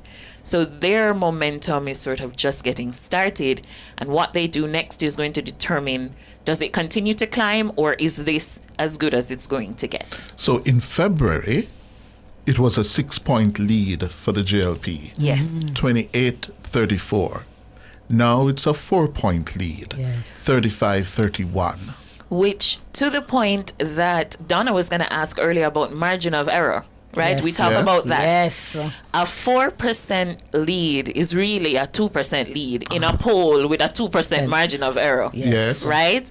So it's a very close standing to be in. 2%. So there should be no complacency on anyone's part. That doesn't make anyone there should be comfortable. no complacency on anyone's part. It means is what it's saying. that this could go either way at this point, and everybody needs to come to the electorate. Both main political parties need to come to the electorate with their A game, because the victory and forming the government is up for grabs. It could go either way. There's no safety here.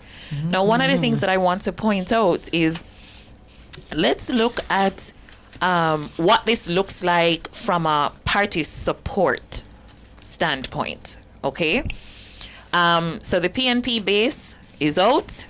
88% of them saying we are voting for our leader.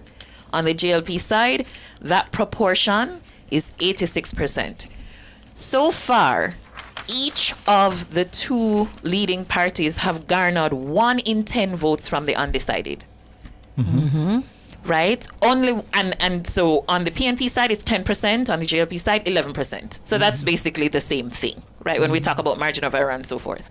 So just 1 in 10 of the undecided, or the unaffiliated, I should say, have decided that they would cast their vote for one of the 2 leading parties. Those unaffiliated people, and the ability to mobilize those people, secure votes from those people, is what's going to make the difference here. Yes. And, Right? so that means that both parties have work to do beyond their own committed, loyal supporters. Correct. Because when we look at those unaffiliated people, 13% of them would vote for the JLP, 11% would vote for the PNP. That's pretty much equal, right? When we consider that the difference needs to be more than 2% for it to be significant. Yes. But that is exactly 2%. So it means that effectively it is a tie. And whoever is going to get more of that pie is who's going to win. And of course, get the base out, right? Yes. So we're talking about outside of the base here. It comes down to mobilizing your base and ensuring that you go out. motivate them to Yes. go out and vote. Because right now, the bases are lodging the kind of support that both parties would want to see. They still have about 10% of their bases to convince, right? 10% of their bases, both parties undecided at this time. But the more critical thing is going to be getting some of the undecideds, some of the unaffiliated to not be undecided, to make come off a the fence. decision. Come off the fence Come off and and then choose. go and vote. Remember, To go and vote and and put then an to X vote somewhere for yes. them. Yeah. In conversations around this poll, one of the things that was brought to bear was, and you can correct me if I'm wrong because you're seeing this every day in the media, we're not seeing any campaigning, any messaging around just getting people out to vote. That's true. They're right? not saying that. Everything is about the parties, the candidates, all of this. But there's a significant block of people that need to be motivated to simply exercise their right to vote. A significant block of people who are registered to vote. Remember, they have to be registered because the timeline has now passed. Yes. So they have to Can't have get on been the list again. registered. Right. So they are on the list, and then to motivate them and also get them out, because the voting behavior at the highest level, Cliff and Jenny, is really when they go out on that day and go in that booth and do something. On the ballot. But we have to bring these numbers, Jenny, going by my historical way of calculating these numbers, with the JLP at 35%, the PNP at 31%, if that was a popular vote on election day, election night would see the JLP barely winning the elections with between 33 and 34 seats. The PNP would have 29 or 30 seats. So the PNP would increase the seat count that they currently have. They would double their seat counts, while the Labour Party would have lost some of the seats that they have in their hand. Upwards of 15, 16 seats, if these numbers were to hold on election day. Yes. And when we speak with Jahai later, he's going to tell us a little bit more about the modelling you guys have fashioned. Well, we need to bring in some of the analysts and commentators. Sure, I think we need to bring in Senator Marlon Morgan is here with us, so we need to bring him into the conversation, Cliff. Marlon and Kevin Wayne Chen. And Helene, okay. Yes. Helene Davis White, Wayne Chen, and Senator Marlon Morgan. So we're bringing them in. Marlon? Hi, Marlon, yes. Hi, good evening, Cliff. Good evening. Good evening. Prof. Hope. Yes. I trust they're well. Your perspective on the party standings, Senator Morgan? Well, we note and we are pleased that the Jamaica Labour Party is still in the lead in relation to party standing, and we know that what is instructive here is the horizon as to how far from now the general elections are, to the extent that they are constitutionally due by September of this year. But just to be clear, we know that in a full-blown campaign, a number of things happen. You have more of the persons who are undecided beginning to break, and we trust that those persons will begin to break more for the Jamaica Labour Party relative to the opposition PNP. And as the public may appreciate, there's considerable premium on what happens on election day itself. We are getting our operations fine-tuned. We are essentially putting the nuts and bolts in place to ensure that on election day we know where our votes are. The party is embarked on a program of work as we speak in relation to honoring and affirming our workers, ensuring that our base is appropriately energized, getting our canvases tweaked and fine-tuned so that we know exactly where our voters are and we can bring them out on election day. And there's an important observation that I'd like to enter into the public domain here. Relative to the JLP, the PNP has been on the road, and their campaign, for all intents and purposes, Cliff and Prof. Hope, has been on in earnest. The JLP has not quite yet hit the proverbial full throttle in terms of its campaign. And you can imagine when the Most Honorable Prime Minister dons that coveted green clerks, that pair of green clerks, and takes to the road, trouble there. And we are trusting that more of the Jamaican people will break for us, because unlike the PNP, which is dealing in, as a commentator on this program earlier this week mentioned, misery messaging, for us in the JLP, we're dealing with a message of hope. No pun intended, Prof. Yes. And we're dealing with, of course, our record of achievements. The Jamaican people are seeing tangible and demonstrable achievements in front of them, not least the reductions, the sustained reduction in murders, and a host of other things in relation to service delivery, water, public transportation with new buses, rural bus system, and of course, easing and mitigating. Well, let me ask you, cost Senator. of living. Let me ask you. People. Oh, we're up on the break. Well, let's take the break and come right Yes. back.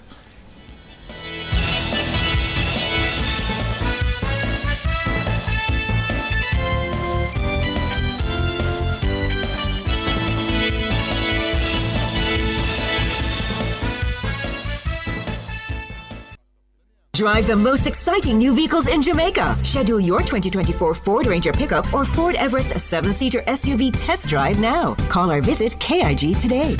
The time by KIG is 29 minutes to 7. Tune in to Nationwide 90 FM on Tuesday, June 3 from 2 p.m. to 4 p.m. for the live sectoral presentation by the Minister of Justice, the Honorable Delroy Chuck, Advancing Justice Towards a Safer Jamaica. Also, you can view the presentation on Nationwide 90 FM's YouTube channel, Nationwide 90 FM Live 2, and also on the Ministry's YouTube, Facebook, and Instagram pages at MOJ Official JM, as well as on PBCJ and GIS YouTube channel. So, tune in to Nationwide 90 FM on Tuesday, June 3 from 2 p.m. to 4 p.m. It's the live sectoral presentation by the Minister of Justice, the Honorable Delroy Chuck. All this and more only on Nationwide 90 FM, the new revolution in media. This broadcast is sponsored by the Ministry of Justice, balancing rights and responsibilities.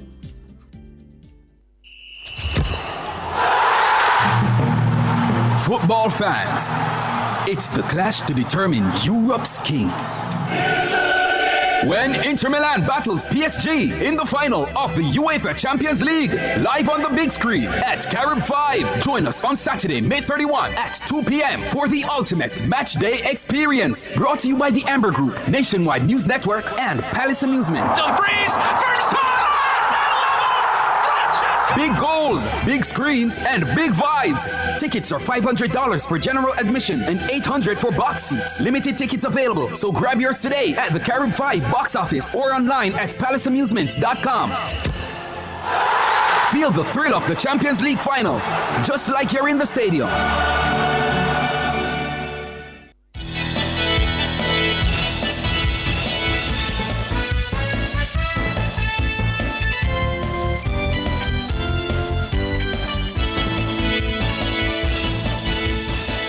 27 minutes, going up to 7 o'clock. The May 2025 Blue Dot polls, powered by Total Tools, the party standings.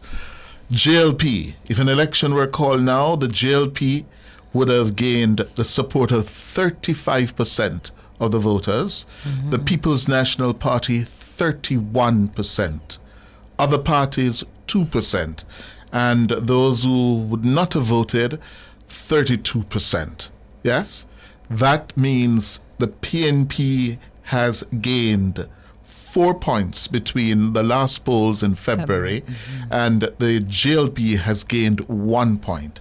So it's a JLP lead, slight lead of 4 percentage points, and that could be down to 2, given the fact that the margin of error for these polls are 2.3%.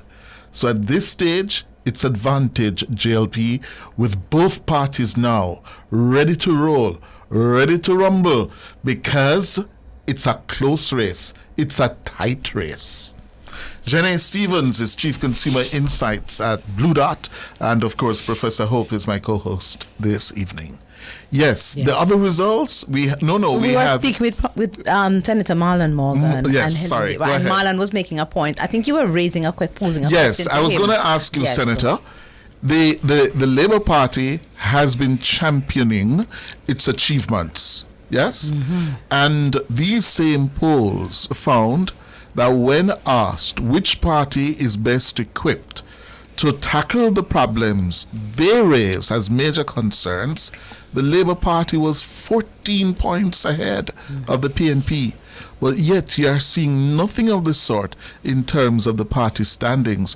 Why is that message not getting through? One of the things we have to appreciate, Cliff, is that if you even consider Jamaica's political culture, they like workmanlike engagement. They want to see the persons who are seeking their support at the polls hitting the pavement and doing more of pressing of the flesh to convince them. And so we know that we have our work cut out for us, and we're continuing in that vein. You would have seen the Prime Minister not just on the stump, but at respective ribbon cutting exercises, making the case. And that is what the proposition is, and the task is for the incumbent Jamaica Labour Party at present, just continuing to make the case, because we know that there are some persons who, more so than others, are more skeptical, they are more cynical, they have not necessarily come into the confidence of government as yet. And so, as we continue to deliver the water system in the respective areas, just earlier this past week, Cliff, you were in in St. Andrew Northwestern for that Perry pipeline system, the ferry pipeline system. You nationwide would have been over in Eastern St. Thomas recently for that center that was commissioned or opened there, the Morant Bay Center, which some have since come and dubbed a so-called center, but it is not a so-called center because the people out there in St. Thomas will be getting jobs at this facility and will recognize that it has transformational impact in their locale, and that's what we are embarked on as a party and in the government as well, just continuing to make the case so that more of the undecided block of people will break for us, and indeed comrades will be turned off, especially when they consider the kinds of attacks that is going on the institutions of the country and the kind of irregularity that the PNP is proposing in relation to the rescinding of an appointment of a patriotic and well-qualified Jamaican in the person of Dennis Strong. Thank you, Thank you, Senator Morgan. Let me bring in Wayne Chen now. Wayne Chen, your results to the party standings. Your reactions, rather, to the party standings. The 34 actually translates into 53-47, a 6-point lead in a head-to-head. It's a fairly comfortable lead, but if you now account for the margin of error, of course, it's going to shrink back to about 4 points. Senator Morgan is right. When the party is shifting to high gear, it becomes a numbers game. And one thing we have to be mindful of in Jamaica is the actual adult participation rate in terms of who is going to vote as a percentage of 18 and overs. Jamaica is fairly low. It's only about a third of Jamaicans who actively now participate in elections, which suggests that we're really down to the die-hearted, as they would say, party supporters. So it's going to become, as we get closer and people are more firm in their decisions, it's going to become a mobilization game. And the history has been, we do have a two-term syndrome in Jamaica. It has been broken in the past, but people tend to be more mobilized to vote out than to vote in. The government may have a lot of good news on its side, but that is the headwind that the ruling party will face. People wanting to vote out more than wanting to vote in. So you're saying, Wayne Chen, that the work will be on the side of the incumbent even more because of that third term hanging over the head, that third term syndrome hanging over the head of the coming general elections. Absolutely. Yes.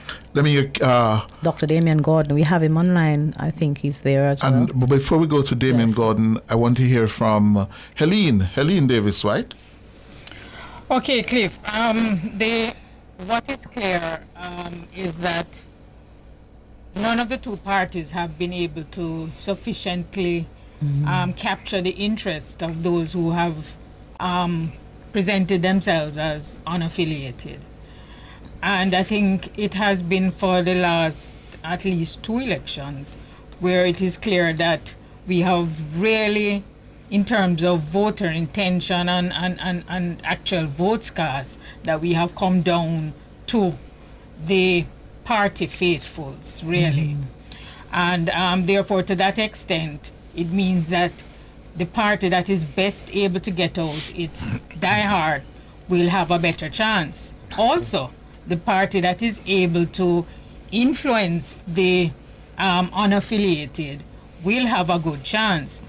There is one figure that I'm looking at that may in fact come out in support of the JLP, is that based on the figures that I have seen, the older Jamaicans seem to have gravitated more to the JLP than they had done before. And the history is that the older persons are quicker to vote, more reliable voters than the young persons, because the young persons like the show and all of that, but when it comes down to actually putting a ballot in a box, they have not. They're fickle. They're quite fickle. So I think that is one positive for the JLP that they would have to work on. And in terms of the People's National Party, they would have to look at what is causing older voters to shift towards the JLP. And the truth is, as Marlon has said, we have not actually moved into full election gear as yet. Notwithstanding the fact that for many of us, we have seen a lot of these openings of water supply systems and so on as part of the election campaign. The party in power has that ability to, say to the voters, this is what we have been doing, this is what we have promised and we have delivered, and that can in fact influence persons to come off the fence. But I think part of the problem with Jamaica is that more Jamaicans have moved to a point where they have actually said, no better herring, no better barrel. So no matter what you're coming with, we are not sufficiently motivated to come out and vote. And that, I think, is a major problem. So we have come down to less than a half of Jamaicans actually deciding what happens in Jamaica. All right, we have three more political commentators to hear from, especially in the party standings. Kevin O'Brien Chang is here, Dr. Damian Gordon is here, and we're going to be joined by Associate Professor of Political Science, Dr. Damian Blake, and then a little later, Consulting Data Scientist from Blue Dot, Jahail Smith. Well, let me bring in Damian Gordon. Is it Dr. Gordon? Yes, it Dr. is. Gordon. Damian Gordon. Not yes. yet Damian Gordon. Not yet. Well, it's coming along, yes. Okay. But your own response to the party standings and the trends that we are seeing in the data? Yeah. All right. So I want to start out by cautioning that we must not conflate favorability with voter intention. And that is one of the concerns I have with the poll, and I would love for the pollster to clarify my concern. My analysis of polls conducted in election years indicate that most times these polls directly measure voter intention by asking the respondents, how would you vote? Who will you vote for? And they will say, I will vote for one party or the other, or I don't intend to vote, or I am currently undecided. I say this to say that how voters feel about a particular leader, how they feel about the direction of a country, how they feel about which party can better manage certain affairs, does not necessarily determine how they will vote in an election. So a respondent may say, I think that the Prime Minister is doing a good job or a fair job. I think that the Jamaica Labour Party is doing a good job or a fair job. But for some reason, that respondent has already made up his or her mind that I will not vote. Or they may say, well, the government is doing a good job or a fair job, but I'm not quite sure if I will vote for the government. Or People's National Party supporter may say that Prime Minister is doing an okay job, but I am a comrade, so I'm going to vote for my party when an election is called. Which means that we need to measure those two variables independently of each other. It is not wise for us to draw conclusions about voter intention based on, voters' attitudes towards the parties or voters' attitude towards the leaders of the party. Because somebody may like the Prime Minister, but may not necessarily vote for the Jamaica Labour Party. On the other hand, all right, could I respond? Could I respond to that? Yes. So you are correct, and we agree with you. And so, yes, those two questions are asked independently of each other. So the question of favorability is posed separately, and then they are asked, if a general election were being held today, which political party's candidate would you vote for in your constituency? The conversation that we've been having where voter intent is being looked at as against confidence in capacity to lead and also favorability is one where the analysts and even those in the listening audience, they're looking at the results of the questions and they're saying, well, if we are seeing a 14-point lead here, why are we not seeing a more significant lead here in favor of the government? So people are looking at the questions and forming their own relationships and forming their own questions. But the poll itself has not conflated the two. They're two separate questions. They can be analyzed as against each other, especially where they're showing different things that beg questions in people's minds, but they are treated entirely separately. And I think earlier, I don't know if you heard us earlier. I'm using it right. So to clarify, I just let me make the point, Damian. because you were not with us earlier. That's a point we did make. Mm-hmm. Yes, that listen, not because they like the performance of the government, it means that they're going to vote for the government. Right. That point was very clear earlier. Yeah, I think we're being given the signal to take a quick break. So we take a break, Damian Gordon. We come right back to you.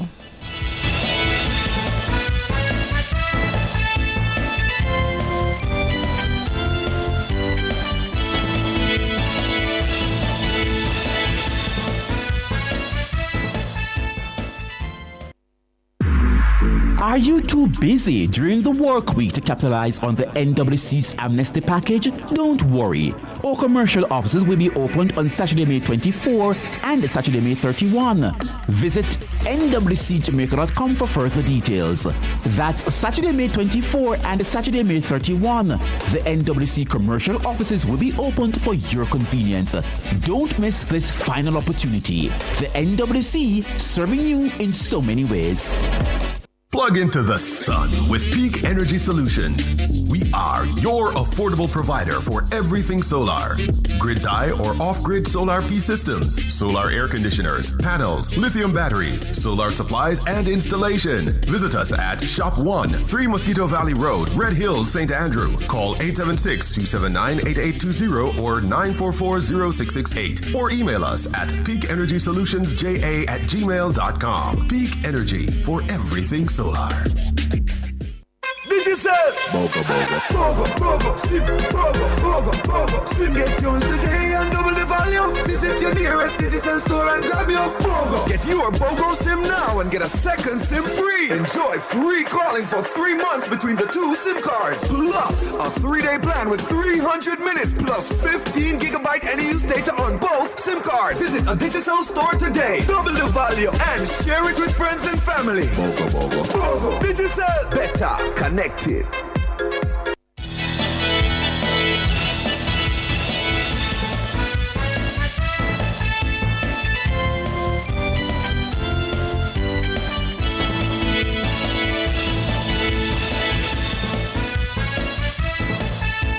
12 minutes going up to 7 o'clock, and we are giving you the results of the May 2025 Blue Dot polls powered by Total Tools. And we see the responses on social media, certainly on our YouTube platform. The YouTubers are not happy.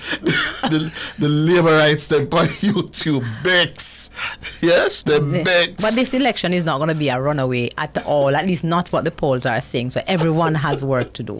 That's what I'm hearing, Janae. That's what I'm hearing from the numbers in front of us. Mm-hmm. That's what the numbers suggest, certainly. And Ricardo Brooks has joined us because he has been monitoring the responses online on social media. Ricardo, what are they saying? Good evening, Cliff. Good evening, Prof. Good evening, Janae. Yes, Ricardo. So it's a similar situation as it is on YouTube. The Labourites, I would say, are coping. They're coping on Twitter. Shanae, when the party standings was revealed, she had an emoji with her face screw up. Jam World says it seems February 2025 was the right time to call it. Let me go up here where another one says, another listener and viewer says, "Cho, what this man?" Lidge says 32%. He's reacting to the undecided. He's thinking that's really high. Thea Davis says, "I like Wayne Chen's reasoning. He's a real historian and he analyzes the data with much clarity and precision." Another one, Donahue Martin, reacting to the 4% lead for the JLP, says, "My side, we must choose Jamaica." Tishana Taylor says, "This doesn't look good for the PNP. The PNP has been campaigning for 3 years. The JLP hasn't started to campaign yet." And of course, Wayne Chen interacting in the comments. Tishana says, "The Blue Dot polls don't look good for the PNP at all. Another viewer says, "Mark Golding has no vision for Jamaica and he should be completely rejected." Yeah, so they are there. The hashtag NNN Blue Dot polls. You can join the conversation, tweet, ask us any questions. Janae, a lot of people are also saying that they appreciated your breakdown of the sampling and they're very much interested in that. and they would want to hear more. Another one just coming in 4% with exclamation marks. If Jamaicans put Massa Mark in charge of this country, then you all deserve what's coming.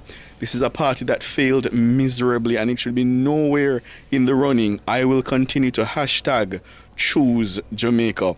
So the Labourites are coping, I would say. One comrade messages me, says the Labourites cussing the Blue Dot polls. The Labourites are unhinged. Poor them.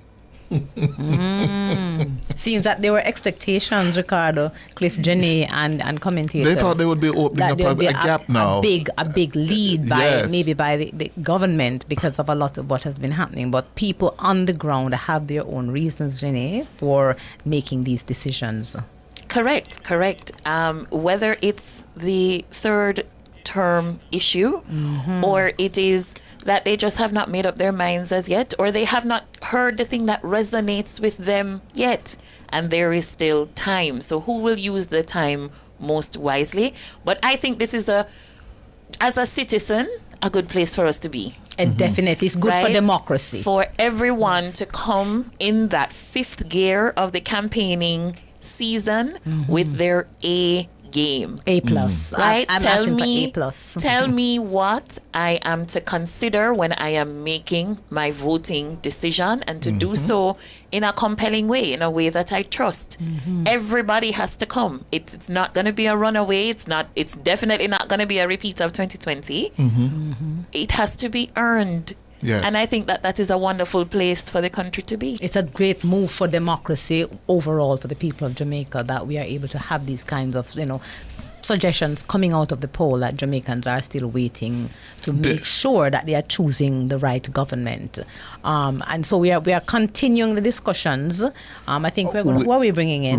Ricardo, you have some more for us before we let you go? No, I'll allow Kevin O'Brien Chang to take it from here. I'll continue to monitor the socials. All right, Thank good. you, Ricardo. Well, let me bring back in now Damian Gordon. What do you make of the closeness in terms of the lead here? JLP 4 points up. That could be plus or minus 2 or 6. So I just want to clarify that the data that was shared with me made no reference to voter intention. So I was not privy to that data. The data that I was privy to was the data that measured the favorability of the party leaders as well as the parties. So I would have joined the conversation late, so I've missed the initial. That's fine. Okay, that's fine. Good. So I apologize for that. For that. All right. So just wanted to put that on record. Right. So what we're seeing is obviously a high level of voter dissatisfaction, a high level of voter apathy.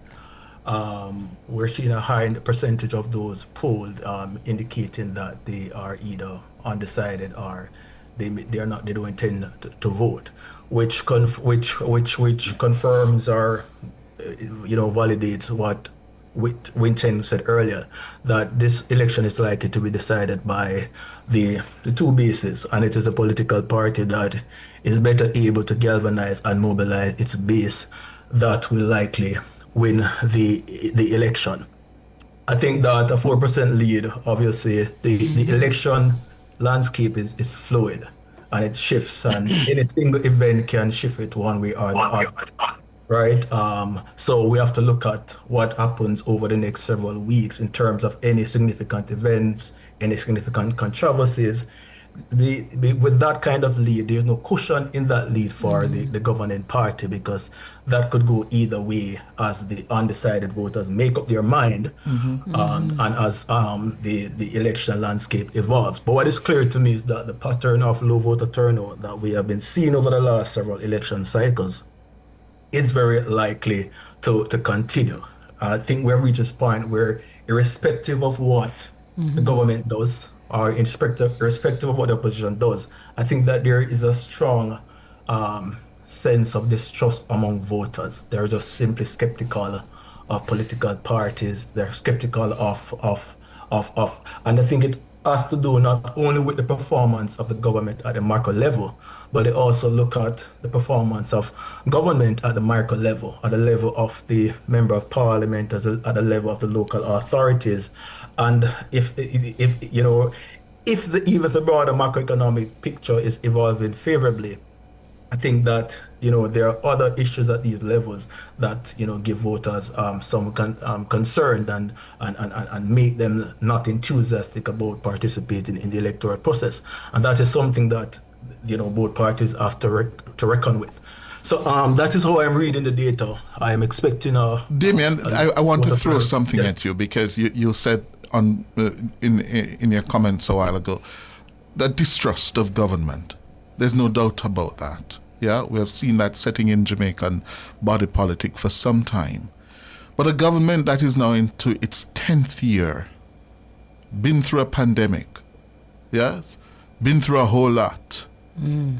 What does it say about an opposition who has not failed to inspire? And I think about an opposition back in the late 1960s, going into the 72 election, when the Hugh Shearer government, was racking up impressive numbers in terms of macroeconomic indicators.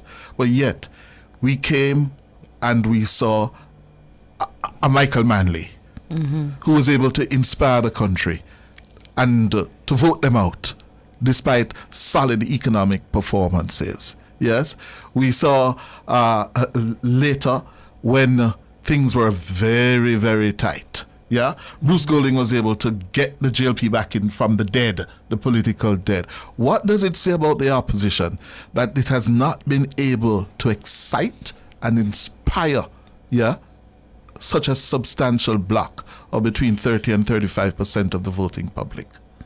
Yeah, but on the flip side, that could be said about the two political parties, because in spite of the achievements that the government has to boast about, there's clearly a high degree of dissatisfaction and ambivalence toward the government among the populace. So I look at it from the broader picture of there's just a general apathy and distrust of political parties. And I think people have... But that should be fertile ground. That should be fertile ground to be mined politics. by the opposition. Yes, it would be if the issue of trust was not the underlying and factor. That's what leadership. Because there is distrust in government and political parties. Generally. And I don't, Damien, should be able to be exploited by the opposition. Yeah, to make its case. Yeah, but that distrust also applies to the opposition. The distrust is not limited to the government. That's the point. That is the point. So when you make the term, what you're really saying, David, it's just a broad context of distrust that is. So when you say government, Damien, you're really saying people who are in the power, in that political power nexus, right? Not the opposition party. Not the party, but the men and women who both opposition and government form that bedrock that people choose from. You're saying people are distrustful of politicians. I think that's really what you're saying. Yes. Right. So we have a two-party system since independence. Yes. And this government has alternated between the two political parties. And institutions have sufficiently convinced themselves that neither the political party has effected sustainable transformation. And because of that, you find that this distrust is deep-seated. And the distrust transcends time and space. It transcends the two political parties. So anything that the People's National Party says, a lot of voters will simply say, it's just politicking. They're just pushing a partisan agenda. Anything the government says, people will have the same kind of skepticism towards the government. Because of this distrust, people are intentionally disconnecting themselves and divorcing themselves, which means that even when the parties have brilliant ideas, and even when they create spaces for the articulation of these ideas, people don't even show up and attend and listen. So people Damien Gordon, not to cut you, but there needs to be some brilliant ideas and some inspirational ideas coming out of the opposition, for example, because they do not have the opportunity of ribbon cutting, for example, which the government has. So there are ways that they could, and I think that's the point we're trying to make, that there are ways that they could, in a lot of ways, capitalize on the moment that 32% of apathetic voters to inspire them in a direction that would mean that they would gain more support at the polls. We have to go for the break. Capitalize on the moment again if people are willing to trust you and believe in what you earn trust, Damien. In opposition, you have to earn trust and confidence. by not only what you communicate, how you behave. Politics is a game of accumulation. Yeah, I agree, Cliff. You can earn trust, though. You can build trust over time, and you can earn it. And inspiration is critical. I think that's important, Cliff. Yeah, but if people simply do not trust you, right? Because whatever you say, they will. That is a duty of opposition. To win. Whatever you say, people will not just simply say, well, you're speaking in the interest of the public and you're coming from a position of public interest. Cliff and Damien are getting frantic wrap-up signals. All right, good. Frantic. We have to leave it there, Damien. Damien, we are getting frantic wrap-up signals, so we have to go off to the break and come right back. But thank you Gordon. So much. Thank you. Thank you, Damien Gordon.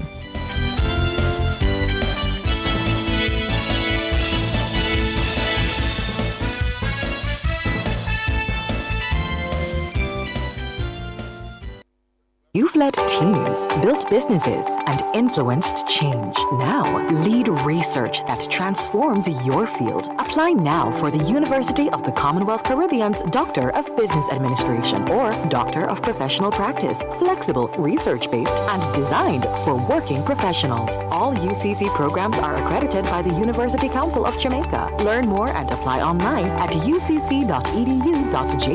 UCC, fostering leadership and innovation. None of mercy.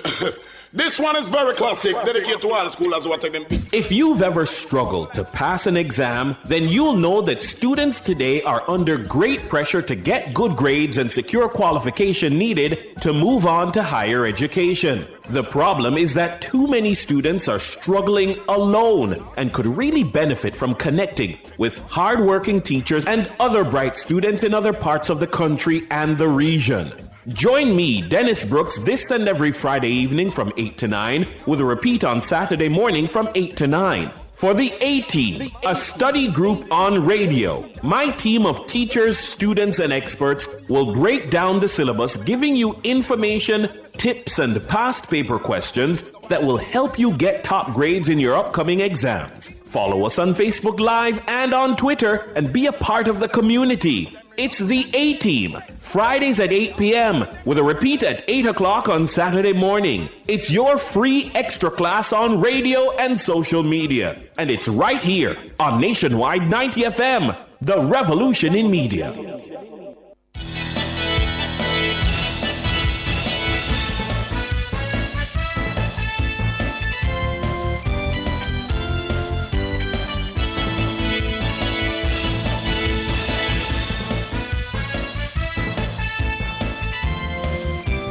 Three minutes after 7, we're back with the results show from our nationwide Blue Dot polls, powered by Total Tools. The party standings: JLP 35%, PNP 31%, a 4% lead, plus or minus 2.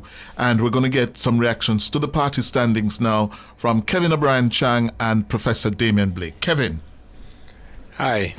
Well, 35-31 means it's anybody's game. I mean, it's, can go either way. I mean, of course, you want to be in front.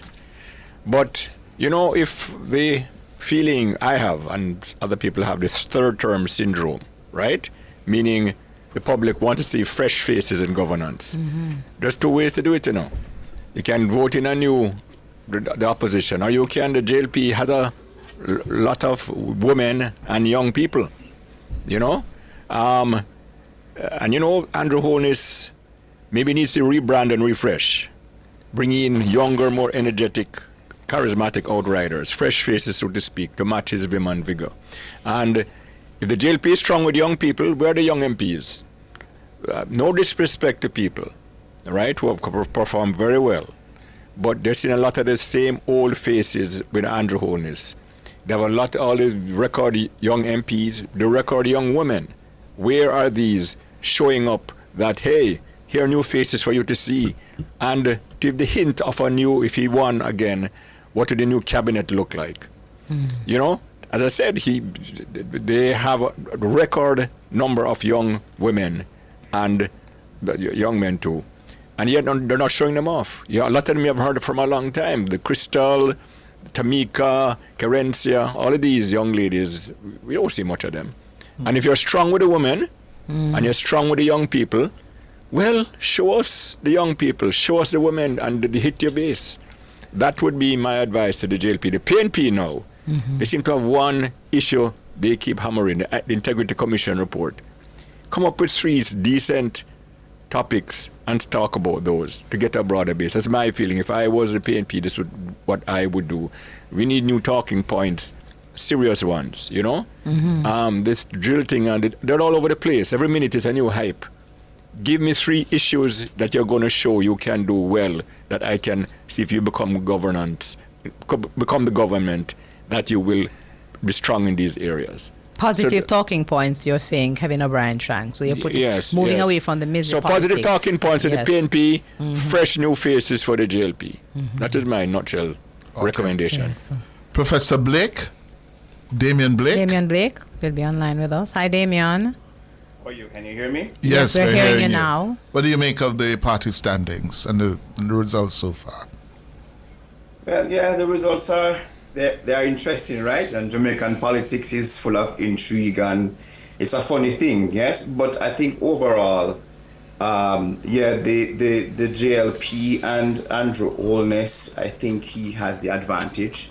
I think that what you are seeing from the poll numbers here is that people overall see him as a transformational leader, bright, has a vision for the country.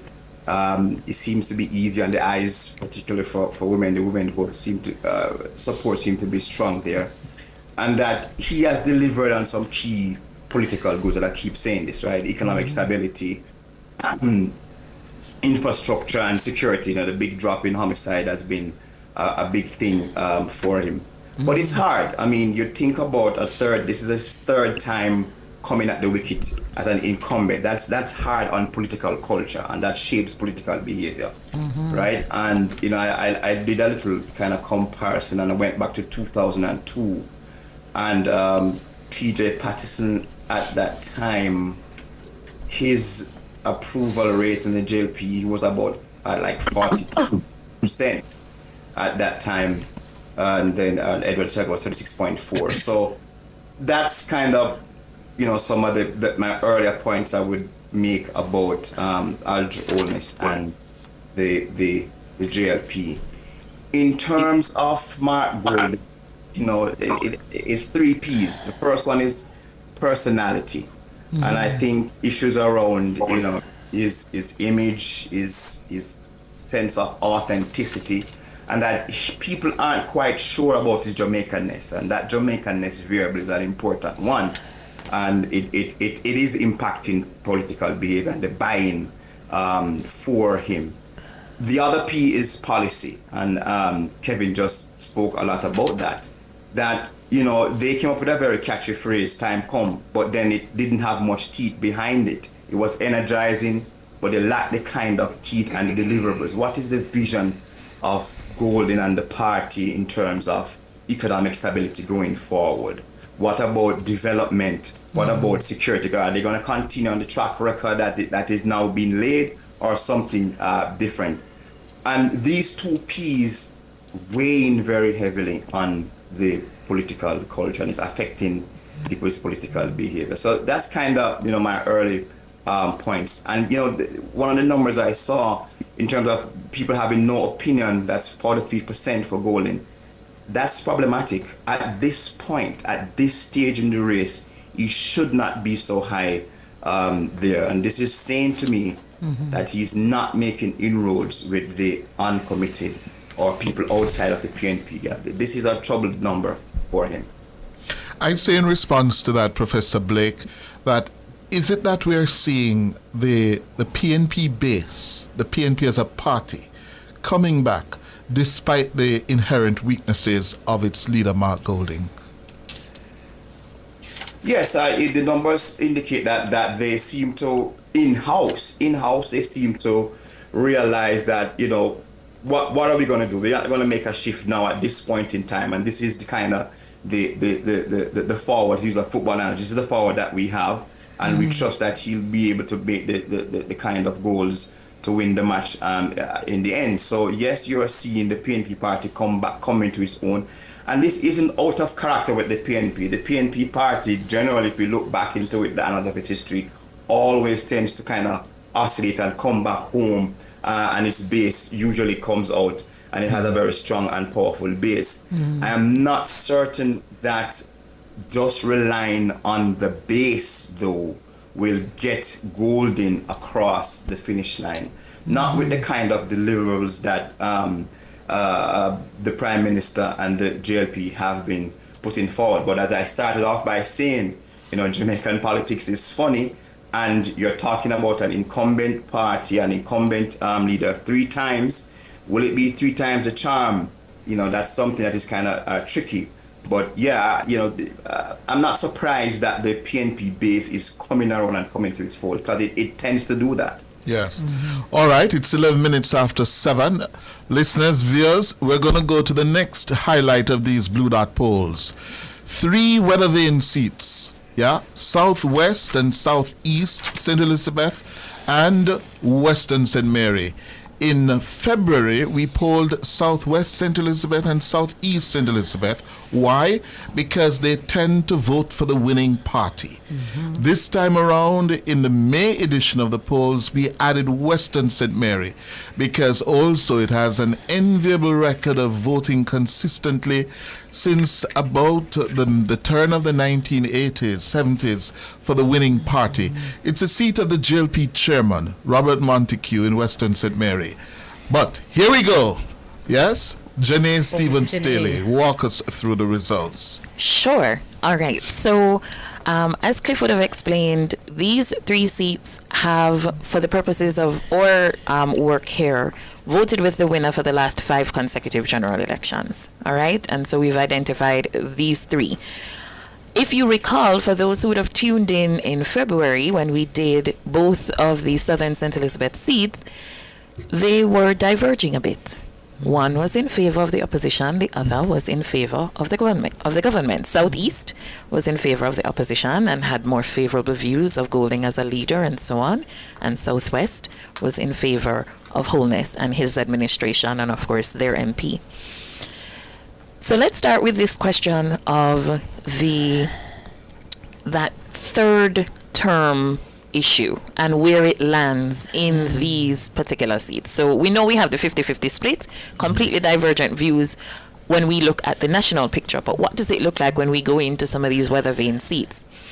So in Southeast St. Elizabeth, we have 52% of the voters that we spoke to there. Oh, and before I talk about any more percentage scores, please understand, to all the viewers and all the listeners, that we would have done what we call a boost in these seats. So ordinarily, and at the beginning I would have described that if a particular constituency accounts for 3% of the registered voters, then they account for 3% of our sample. Now, if you're doing some math in your head, those numbers can start to get small for some of the smaller constituencies, and so we may end up talking to round about 75 or so people, right? Some 50, some 60. It will vary depending on the size.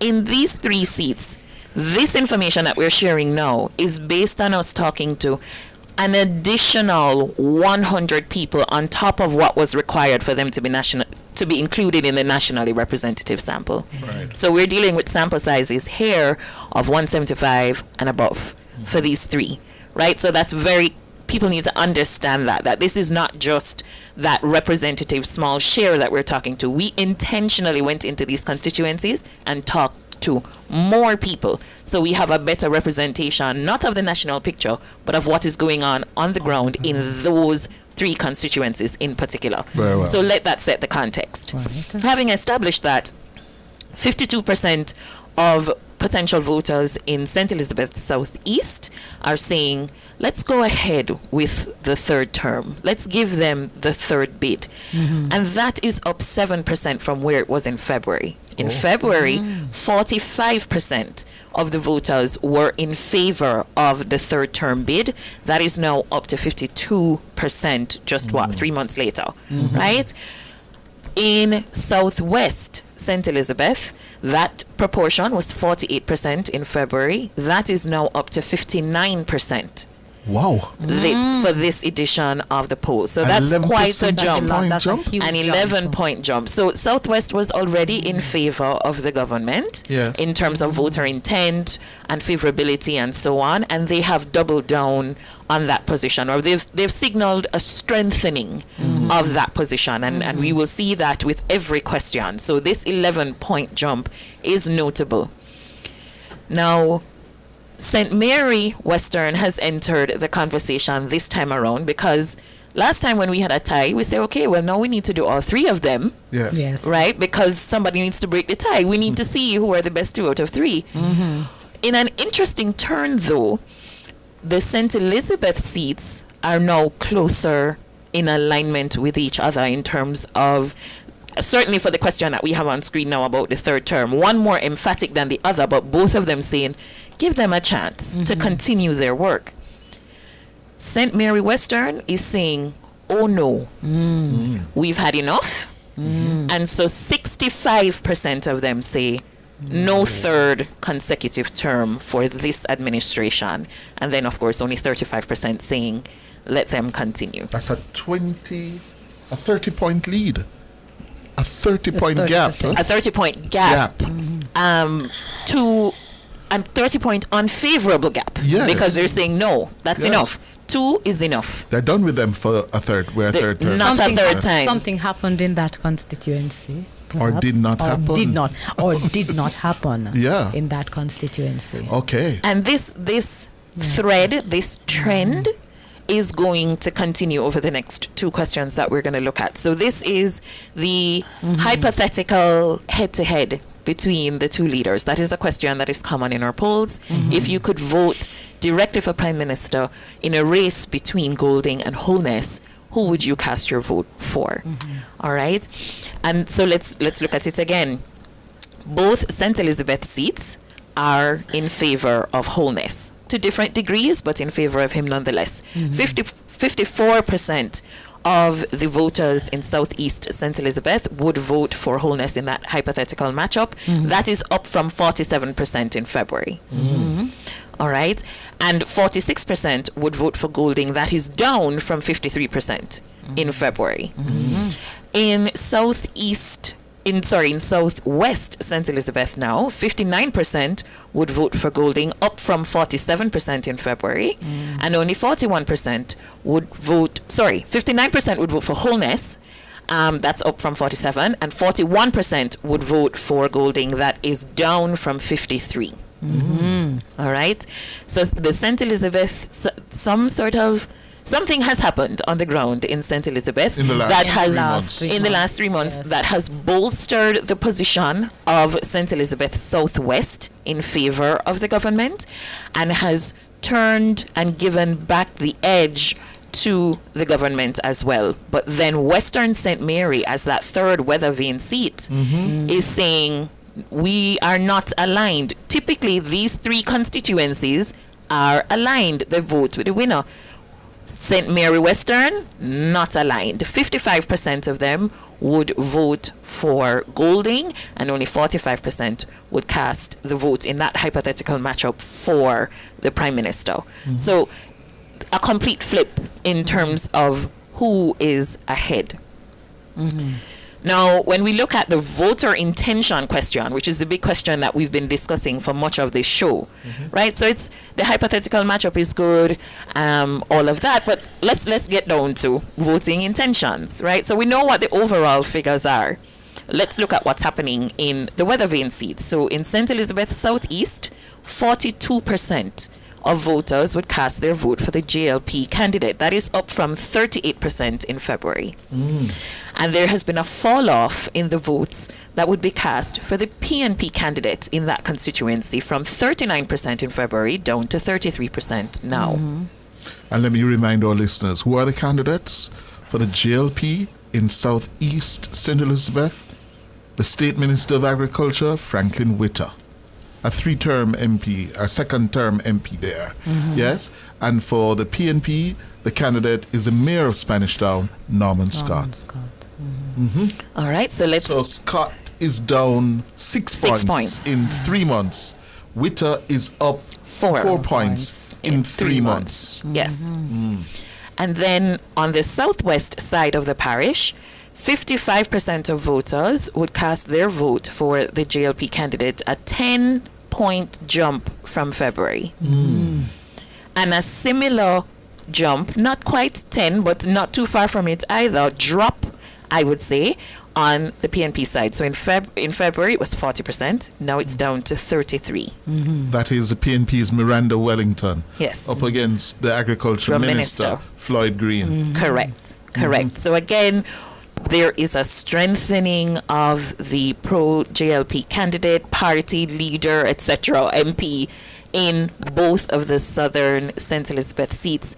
And then Western St. Mary is saying, no thank you, right? Only 20% would cast their vote for Mr. Montague in that constituency. 39% would vote for his opponent, Mr. Woodbine, Omar Woodbine, yes. From the PNP, and a whopping 38% are undecided. Wow. In this particular constituency. That is well above the national, which is at 32%, and it's the highest indecision that is being reported anywhere in this poll. Yes. Something is not happening in Western It means something is not happening. It means that there's room for Montague to recover, but you don't know. We just don't know, because the people of St. Mary have gone sour. They have gone sour on the whole administration. Something has not happened, and there are a lot of things that have not happened that you could speak about, but that there's a lot of work. We can see that Floyd Green has been doing a lot of work in his constituency, and it's bearing fruit significantly. So you can, but I in terms of, but you know, Janae, in terms of these being weather vane seats, and 2 out of 3 are trending in one direction, and the other is trending in the other, I'm sure we're going to have to hear some modeling coming out of the conversation as to where this is headed, because these are numbers that are giving clear suggestions as to where people's minds are based on what is happening here. This is going to be reflective, especially what is happening in St. Mary, because it is out of step with what we have seen in previous editions of these polls. This is where we talk about the so this is where the sentiment comes in. This is where the underground reality and the feelings and so on. This is where you have to talk with people, not just get the numbers, but get the information as to what is going on or not going on to be able to make a difference, and both political parties, but more so on Bobby Montague's end. Right, because right now he is significantly behind by 19 points. Yes. And this is with us talking to a much larger share of the constituents than any other constituency that has been included in the poll outside of the 2 St. Elizabeth ones, where we would have also intentionally increased that sample. Well, what do you make of that undecided block of large 38% voters, Janae? It is suggesting that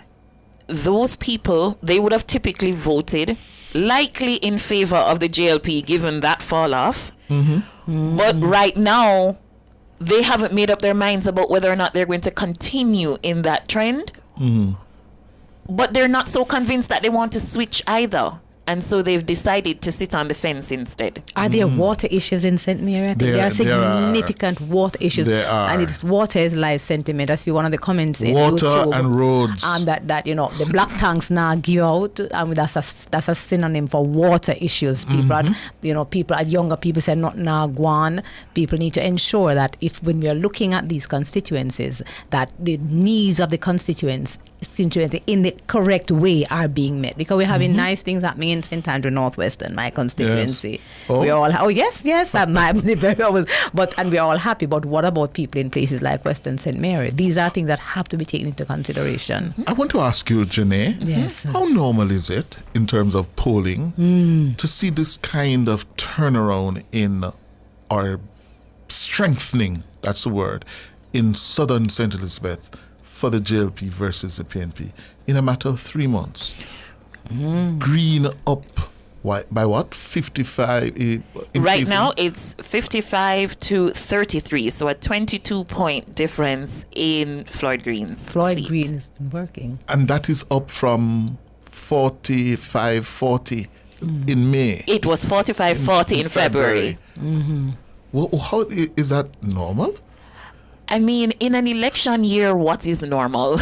You know, what is normal in an election year? But what it certainly signals is that something has happened on the ground, and whatever it is, it has been effective, it has been resonating, and people are seeing something worth casting their vote for. Something that they want to hold on to, yes. Let me bring in Wayne Chen, Kevin O'Brien Chang, and Helene. Beginning with you, Wayne, what do you make of these numbers coming out of these 3 weather vane seats? I'll say this. We have to consider the impact of Beryl. Hurricane Beryl hit southeast and southwest St. Elizabeth harder than any other constituency in Jamaica. Arguably, only South Manchester would have been as affected. And I don't think we would have felt it in Kingston, but certainly on the ground in South St. Elizabeth, in those 2 St. Elizabeth seats and South Manchester. There was a long time, there was no electricity, hundreds of electricity poles around the ground. People were suffering. And being an agricultural region, they also suffered in income. I suspect it is difficult to extrapolate that on a national scale because particular things happened in those 2 seats, starting late last year and filtering over into this year. There was a lot more concentrated work once the different agencies got into gear. Health centers were repaired, schools were repaired, roads were repaired. There was relief for the farmers. So there's a lot of concentrated activity in those 2 seats. So it's difficult to use them as examples to extrapolate to the national scale just because of that big exogenous shock of Hurricane Beryl last July. Kevin? Well, it is, remember the JLP leader shrunk, right, overall, from 34.28 to 35.31. That's 4%. Which would it go to, out of 100, you will be looking at 53% vote for the JLP, 47% for the PNP. And that's well down from the 57% JLP, 43% PNP 2020. So the St. Mary poll, whatever the things on the ground, that probably has that swing would, take away a lot of the JLP votes from St. Mary. And Wayne is probably right about the St. Elizabeth. They're after the hurricane after effects, people miserable. They're feeling better now, and the food prices are, the agriculture going well. So that probably would account a lot for why the JLP has gotten a boost there. When people are feeling good, they tend to give the credit to the governing party. But what about St. Mary, though? Because well, as I said, it's probably because the JLP is looking at a big shrinking from 2020.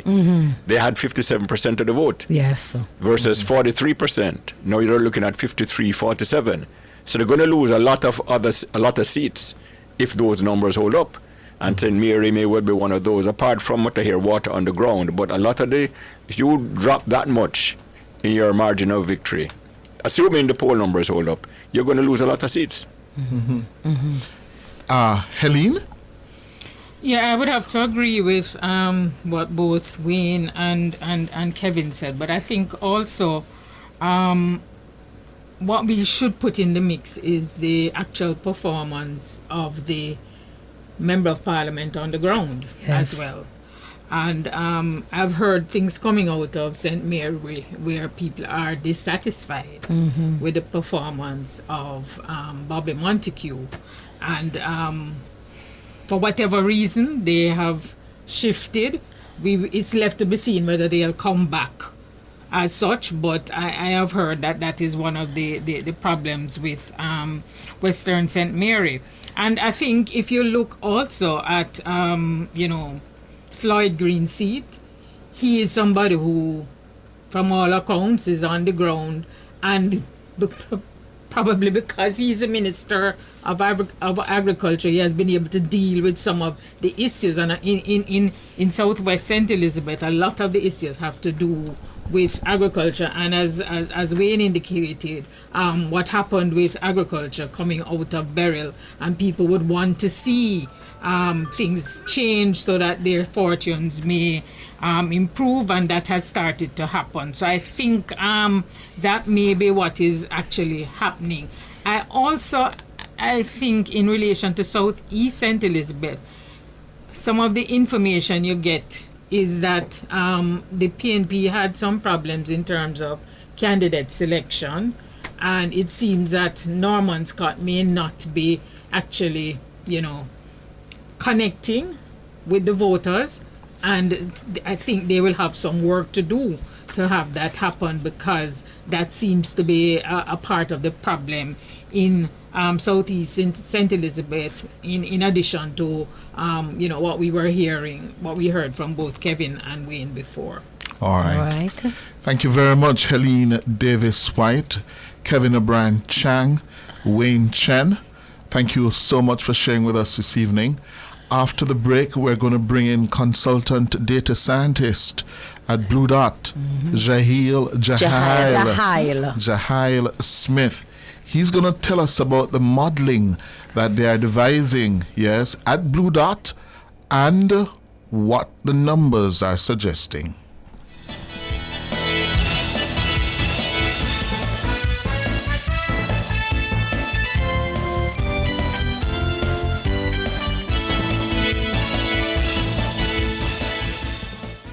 The National Stadium is the place to be on Saturday, June 7, when a glittering cast of global stars execute their pet events at the 7th staging of the Racers Grand Prix. The stunning lineups include Olympic silver medalist Kishane Thompson, Oblique Seville, Rashid Broadbell, Christopher Taylor, Rasheen McDonald, champion Allison, Orlando Bennett, and Olympic silver medalist Wayne Pinnock in the men's division. Check out the women's side, where some titanic names are listed, including world champion Shericka Jackson, national junior record holder Alana Reid, the Clayton twins Tia and Tina, world record holder Toby Amusan, and Tokyo Olympic bronze medalist Megan Tapper. Admission finish line $5,000, regular grandstand $3,000, bleachers free until May 31. After that, it's only $1,000. Get your tickets online now at racersgrandprix.com and the Jamaica Pegasus from June 2 to 6. The action promises to be nothing less than sensational. Who will climb Europe's football Everest? Will it be Inter Milan? Good ball from Di Marco. Dumfries and Lautaro Martinez! Or will it be Paris Saint-Germain? Dembele has other ideas. What a chance! What a goal! On Saturday, May 31, the two heavy hitters of the European game will clash at the Allianz Arena in Germany in the European Champions League final. Artist lost that one. Here's Hakimi! Nationwide 90 FM will be at the center of it all as we take you to Bavaria for live coverage of this titanic showdown. Tudor neatly controlled. Dumfries, first time! Francesco Acerbi! Acerbi, the hero! Join the Nationwide team at Carib 5 in Crossroads as we build up to the game starting at 1:30 p.m. Live coverage of the European Champions League final on Nationwide 90 FM Saturday, May 31 is brought to you courtesy of the Amber Group. The Amber Group, pioneering innovation. Any bet, your best bet. And ATL Automotive, keeping Jamaica moving. The game can also be seen live at Carib 5.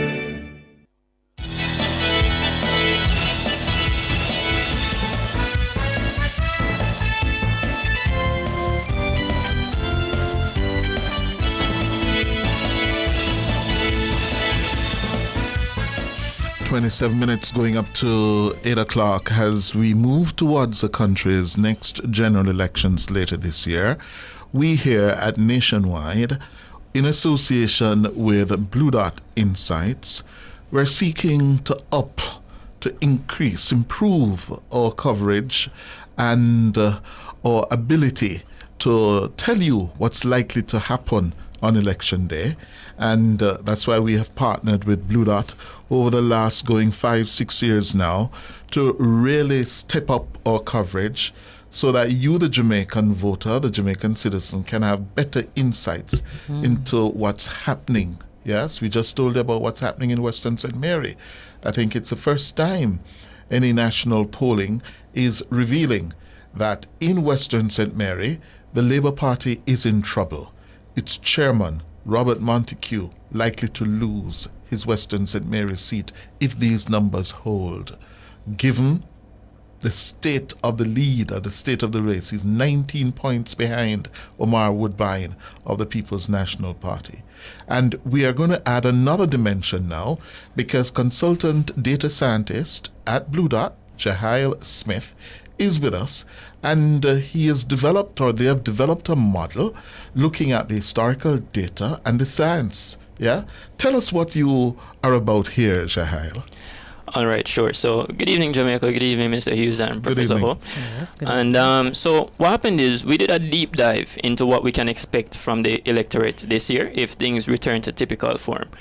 Because as we know, in 2020, we had quite a dramatic decrease in the voter turnout. It went down to 38%. But this time around, we expect it to be somewhere around 50%, the voter turnout, in the low 50s. And so what we can do is track that with the changes in the electorate for each constituency. So overall, for the country, as of November 30, 2024, we have seen an 8% increase in the electorate since the 2020 general elections, right? And so it's important to know the impact of these new voters and these first-time voters. So we asked them the question, first-time voters, we found out what their voting experience was, the respondents of the poll, and then we asked them all the same questions about their voter intent.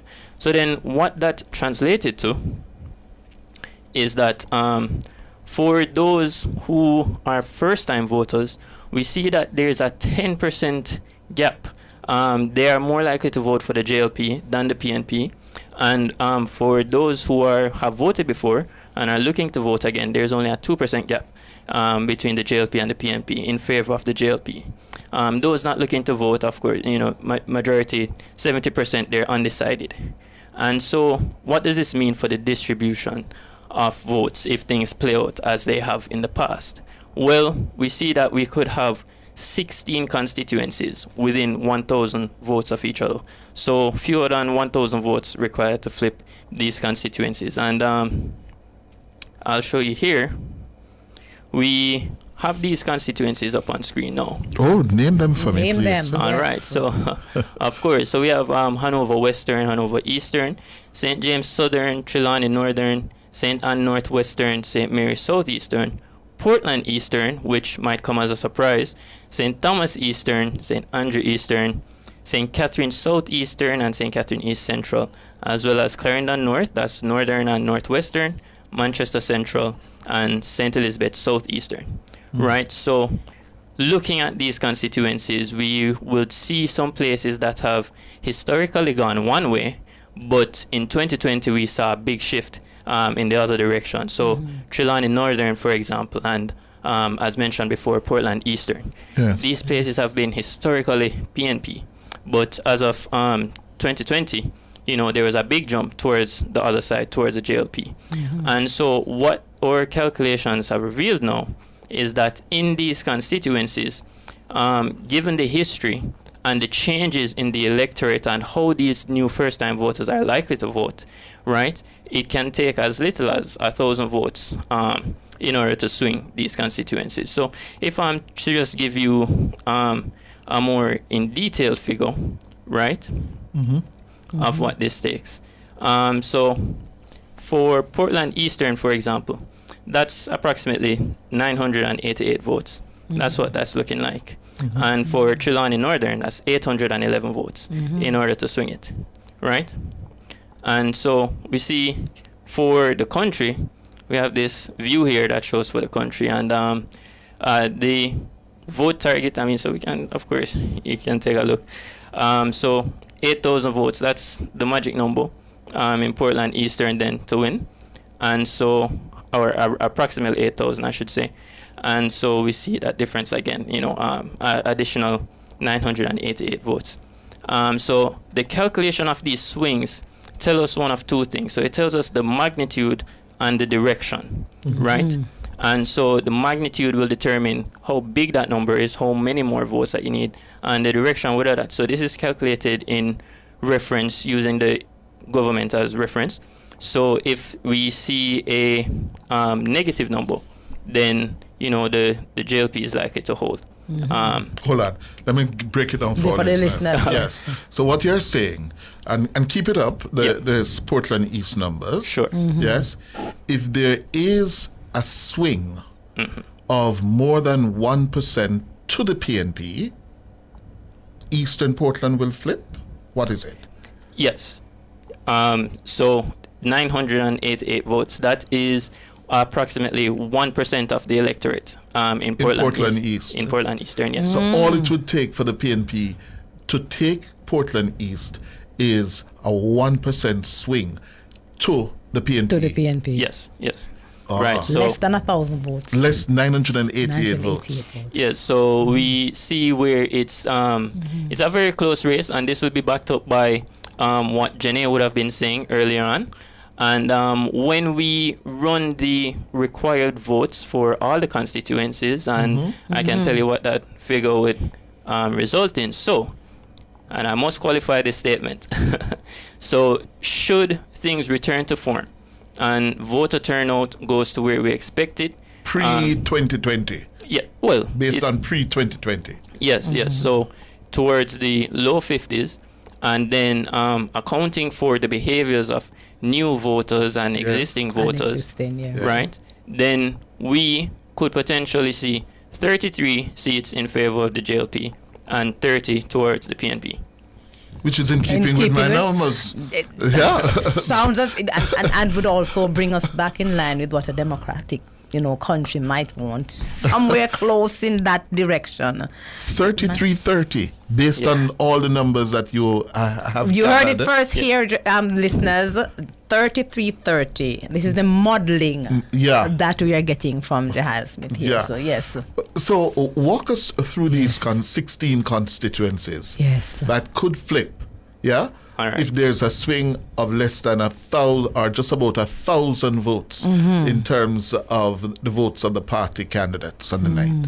All right. So first of all, I'll just make the point that we are still some ways off from the calling of the election. Of course, many things can happen between now and then, at which point we will recalculate these numbers. So it's by no means a prediction written in stone. It's just as things exist, what would play out. And so I'll give you some notable constituencies that are within 1,000 votes. I've spoken about Portland Eastern and Trelawney Northern. Let me actually have a click on Trelawney Northern. Let me just tell you, Portland Eastern, it means that Anne-Marie Vaz would lose to Isaac Buchanan. Yes. Yeah, if there is a swing of less than just about 1% to the PNP. Yes? Right. And up in Northern Trelawney, Tova Hamilton would fall to Dr. Wickham McNeil. Yeah. Yes. So the JLP would then be looking for an additional 811 votes in a place like Trelawney Northern, and that also represents 1% of the electorate that they would need to convert over there. But what you'll notice from these constituencies, the Trelawney Northern and the Portland Eastern, is that these places, have been historically PNP that then switched over to JLP. So I'll give you an example of somewhere that is not historically in one way or another, but the swings vary so much, and that is, we can look at Clarendon Northwestern, right? And here we see how it has changed from election to election. Now, note that these the vote margins, right, as a number, they weren't particularly large. Yes. But you'll notice that it goes one way this year, it goes another way the next year, and so on and so forth. So Clarendon Northwestern as well as Clarendon Northern, these places experience swings. Yes. And so these are places to watch. And so, as we can see... Tell us the numbers for Clarendon Northwest. Yes. Right, so... For that is incumbent Henriquez for the JLP, yes. He's gone. He's been replaced by Warren Newby for the PNP now. And the PNP candidate will be the former Member of Parliament, Richard Azan. Go ahead, Right, Jahan. so Clarendon Northwestern, we see as little as 306 votes could decide it, right? A swing of 306 votes to the PNP could flip it. Well, to the JLP would flip it. Well, it's JLP now. Right. Yes. So if they lost another 306. Yes. Yeah. Right. And then For Clarendon Northern, we see 449 as the number there. 449. Yes, so that's where Dwight Sibley's is a sitting MP. Yes? Right. Who is up there now for the PNP in Northern Clarendon? That name slips me for the moment.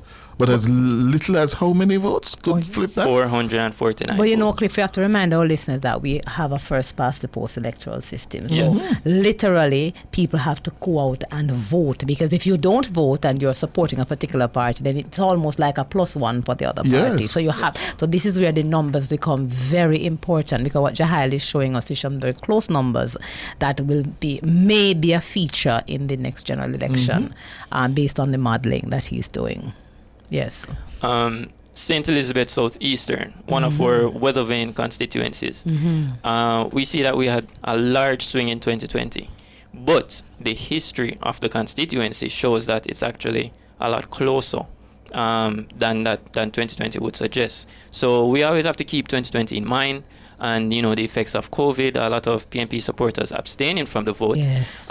So it was by no means indication for the government to get comfortable in that position with that margin of victory, because we are unlikely to see that again in this upcoming election. But yes, it shows what is going on. But as Jenny said, the weather vanes of Southwest and Southeast St. Elizabeth are now polling in favor of the JLP, with St. Mary Western being the odd one out of the three in favor of the PNP right now. So it remains to be seen what will happen. So what these numbers tell us, right, or can indicate to anyone in any political party, is where do you focus your campaigning, right? What issues do you want to particularly lean into, depending on your constituents and how many you need. But of course, it should be ideally towards in the best interest of the country first and foremost. Give me some more of the constituencies and the numbers that could really make the difference. Tell me about, for example, St. Thomas East. All right, so St. Thomas Eastern is also Michelle Charles versus Charles. Rosemary Shaw. Right, and so they required votes 785, right, in order to flip that one. 785. That's not a large one. PNP would have to gain 785 net over its 2020 performance. Well, not over it, but in terms of the ahead of the more than the 785 more votes than what is typical. Yes. Yeah. That's what they'd have to get. Yes, right. So go ahead. Yes, and so also have the vote target here. So that translates to around 8,000 votes. So this is also a number that come election day we can track and look towards. So when we see any particular party running far and away towards this vote target, we know that we can call that seat has been won or lost. Right. So see the vote target on the screen there, listeners. For the election tracker. For that constituency. For that constituency. Yes. It's 33,000 people on the voters list. Historical voter turnout of 52%. Vote target in 2025, 8,000. Whoever gets to 8,000 is winning it. Is winning it. And the required votes to flip it, 785. Yes. What about Central Manchester? Central Manchester. All right. So Central Manchester is another one that would require 389 votes, right? There in Central Manchester. 389. Yes. So it has been pretty close in terms of the margin. So we see 1% in 2007, 3% 2011, the biggest one being, second biggest 6% in 2016, and then a major jump of almost 8% in 2020. Yes. But in terms of the actual vote numbers that translates to, we see 1% of the electorate flipping would then have an impact there. So on election night for Central Manchester, who first gets the 9,000 votes? Yeah? Should win it. Yeah. Another one. Yeah. I think this is going to be the last one, Cliff. Is it? Look at the time. Oh. I mean, this is This is the, I mean, Jahail, and I'm saying this is the. Jahail, you have to come and you sit have to down come with again. me. You're About 2 have to hours come one back day. again Yeah, for the because listeners. I have to get on top of these numbers. This is something that we really have to bring again. But and give me go through. one last one. Southern St. James. Mm-hmm. All right, Southern St. James. I'll give you that one as well. Right, 199 votes to flip. See what me talk about? Look at that clip, less than 200. All right. This is going to be a very interesting election. Look at that. Work on the ground for both political parties. That's what he's saying. 199 could flip it. Yeah. Southeast St. Catherine. Hold on. The last one. Southeast yes, St. Catherine. tell us, Scottsdale. Yes. That is a Portmore seat. Dawes versus Big Rob. Mm-hmm. All right, 1 second here. All right, St. Catherine Southeastern 596. Wow. Right. 596. Yeah. Yeah. And just out of curiosity, St. Catherine Southern. Fitzjackson versus Dobney. St. Catherine Southern. We're watching that one to see how much, if that one could go on election night. St. Catherine South. Yeah? 1 second here. Everybody, people are asking questions. People, Exactly. We can go over time, please. No, Yeah. So St. Catherine South is a pretty safe one. All right. Pretty safe one. Pretty safe. For the PNP. Yes, for the PNP. That would require another 2,145 votes. What about St. Andrew East Rural? Juliet Holness' seat, the Speaker of the House. All right, St. Andrew East Rural. Let me get that one for you. Wow. This is really interesting, fascinating. This is what the data scientists do. Yes. They pull the data and crunch it. Mm-hmm. Right. Yes. And helps us. Yes? 779. Right, to flip. To flip. Yes. Juliet Holness' seat. Yes. St. Andrew East 779. Yeah. Wow. People are asking in the Central, So Westmoreland, Hanover, Western. Eastern St. Andrew. Eastern St. Andrew. Jahail? All right, so St. Andrew Eastern, that's 707. That's the 707. Yes. The finance minister's seat. Yes. Which ones you want him to go to? Mine is St. Andrew Northwestern, you know. No, that is not. Go to St. Andrew Northwest, but I don't think that is going to be That's not close. going to be. Almost 2,500. Exactly. I know. Central Westmoreland. Central Westmoreland, Jahail. Central Westmoreland, that is most likely going to flip back. Oh. So, how much is needed there? So 1,648. Oh, so it's gonna.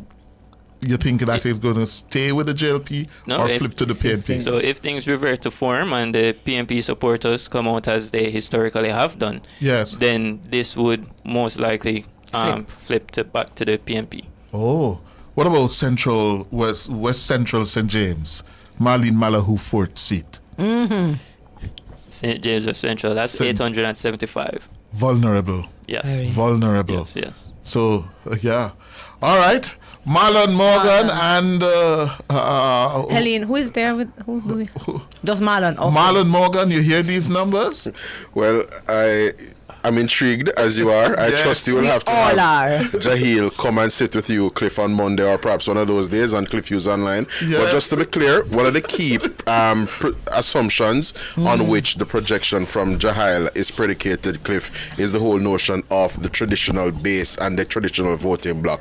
And in many constituencies, what we're picking up is that persons who were historically wedded to the PNP have seen the light, have seen that, listen, the JLP is delivering and are essentially not inclined to be so wedded. You have a few constituencies where that is particularly the case, and of course Northeast St. Elizabeth is one of those spaces where, notwithstanding the traditional strength and support for the PNP over the years, by virtue of how Delroy slowly, Cliff, has been acquitting himself, we trust and are confident that he will be returned for a second term there in Northeast Elizabeth. And there are some other constituencies like that. I'm not going to give away too much here because, just like a good corporate entity or a good public body where an internal auditor is management's best friend, we see the data scientists in the Jamaica Labour Party as being our, good friends. Of course, we know that the data that is being gleaned from these polls will serve us as a management tool, and we know what we will have to do going forward. We have our work cut out for us in some areas. There's no doubt that over in St. Mary Western, there are some issues on the ground, it would appear, if these numbers are anything to go by. And what that means, though, is that all is not lost, because you note what is happening in St. Mary Western, Cliff and Prof as it relates to the quantum of the electorate, the respondents to the poll that are invariably unaffiliated or undecided, the people on the fence. So there's prospects and room for Bobby Montague to bring those persons and win them back over to the JLP column. Thank you, very Senator much, Senator Morgan. Thank you. Janae Stevens-Taylor, yes? Tell me, how we're going to incorporate what Jahail has just introduced us to on election night, when the race to 32 will climax. All right. So, you know that vote target figure that Jahail was making mention of. One of the things that we're going to be able to help you do, Cliff, on that night is to be able to call some of these seats even before the counting is finished. Yes. Right? So this model will allow us to see who is getting closer to that vote count, or as the boxes come in and we're saying, all right, well, we've reached where we expect, or we're at 70% of where we expect, and this particular candidate is this margin ahead, and so we could call that seat. And of course, if we do that enough times, then we call the victor. Caution, because some boxes you have to know the historical voting pattern in a particular box. Yeah? So are you going to drill down to that micro level? So you know, for example, Western St. Mary, the boxes in Gale tend to vote JLP. But you're seeing a swing. If there's a swing of X, then you are in a position to predict that Montague will go down or he will survive. That is correct. So this data is right down to the box count level in terms of the results that's feeding into the model for us to be able to come up with this. So although we're telling you at the constituency level, we have to start at box, then come up to division, then come up to constituency. So yes, it does track the pattern of the box, so that once that box is turned in, or once we see that number of boxes coming from that particular division, we can say, okay, this is what the model expects you to do. You have met the requirements for this, so we can call that particular division and then move up to calling the constituency. One other one, the swing nationally, polls close at 5. By 6:30, normally we get a good idea. What is the swing against the PNP or the GLP? Will you be able to use that as an indicator as well as to who is winning the elections? The model does support us being able to do that.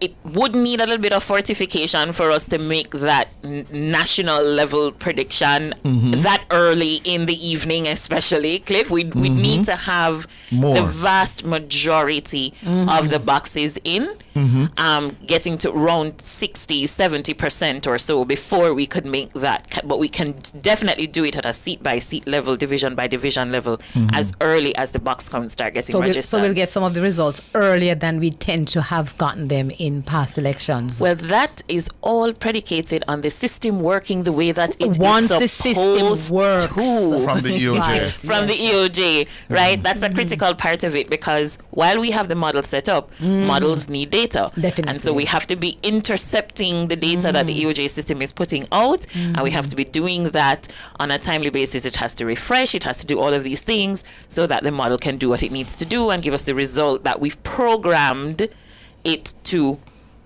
spit out, right? Data-driven we results. need that is critical to the success of how the model can support the results release on the night of the election. But we stand ready for the challenge. Thank you very much, Chief Consumer Insights Officer at Blue Dot, Janae Stevens-Taylor. As always, it was an absolute pleasure. But before I go, it would be remiss of me not to thank my team.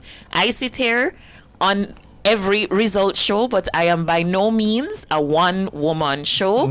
I want to say a super special thank you to Jahail, because we worked so closely together on this modeling, and I can see, Cliff, that it is lighting sparks all over the place. And it's always refreshing for us to see people engaging with data and using it, because that's our mission at Blue Dot. Exactly. I also want to say a very big thank you to our 120 field interviewers and field supervisors in all 14 parishes who were on the ground doing what they needed to do, even when it was hard, even when the sun was hot, even when people run them from their gates. Rain come wet them, sun come burn them. Exactly. Without them, these poll results would not exist. And last but not least, my Blue Dot team, our CEO Lauren Peart, and all of our Blue Dot team members who played an instrumental role in analyzing this data and getting these results to the public. We are excited to see how the campaign is going to go into fifth gear after this, because everybody has work to do. Thank you, Blue Dot. Thank and you, I want Blue to Dot. say thanks to all of the team here at Nationwide, led by our producer, Sonia Stewart. Of course, our technical operator, Andrew Anderson, supported by Jermaine King, Jamal, as Tucker, as well as Kiki. Yeah, members of the news and production team, or editors, Cara Powell, Ricardo Brooks assisted us with the inputs from social media online. Sorry we didn't make it to the callers this evening. We had a lot to get through, but we gave you a lot of information. I'm Cliff Hughes. And I'm Donna Hope. Have a great weekend. Yes. Reminding you, take care of your loved one and look out for your neighbor. Good night.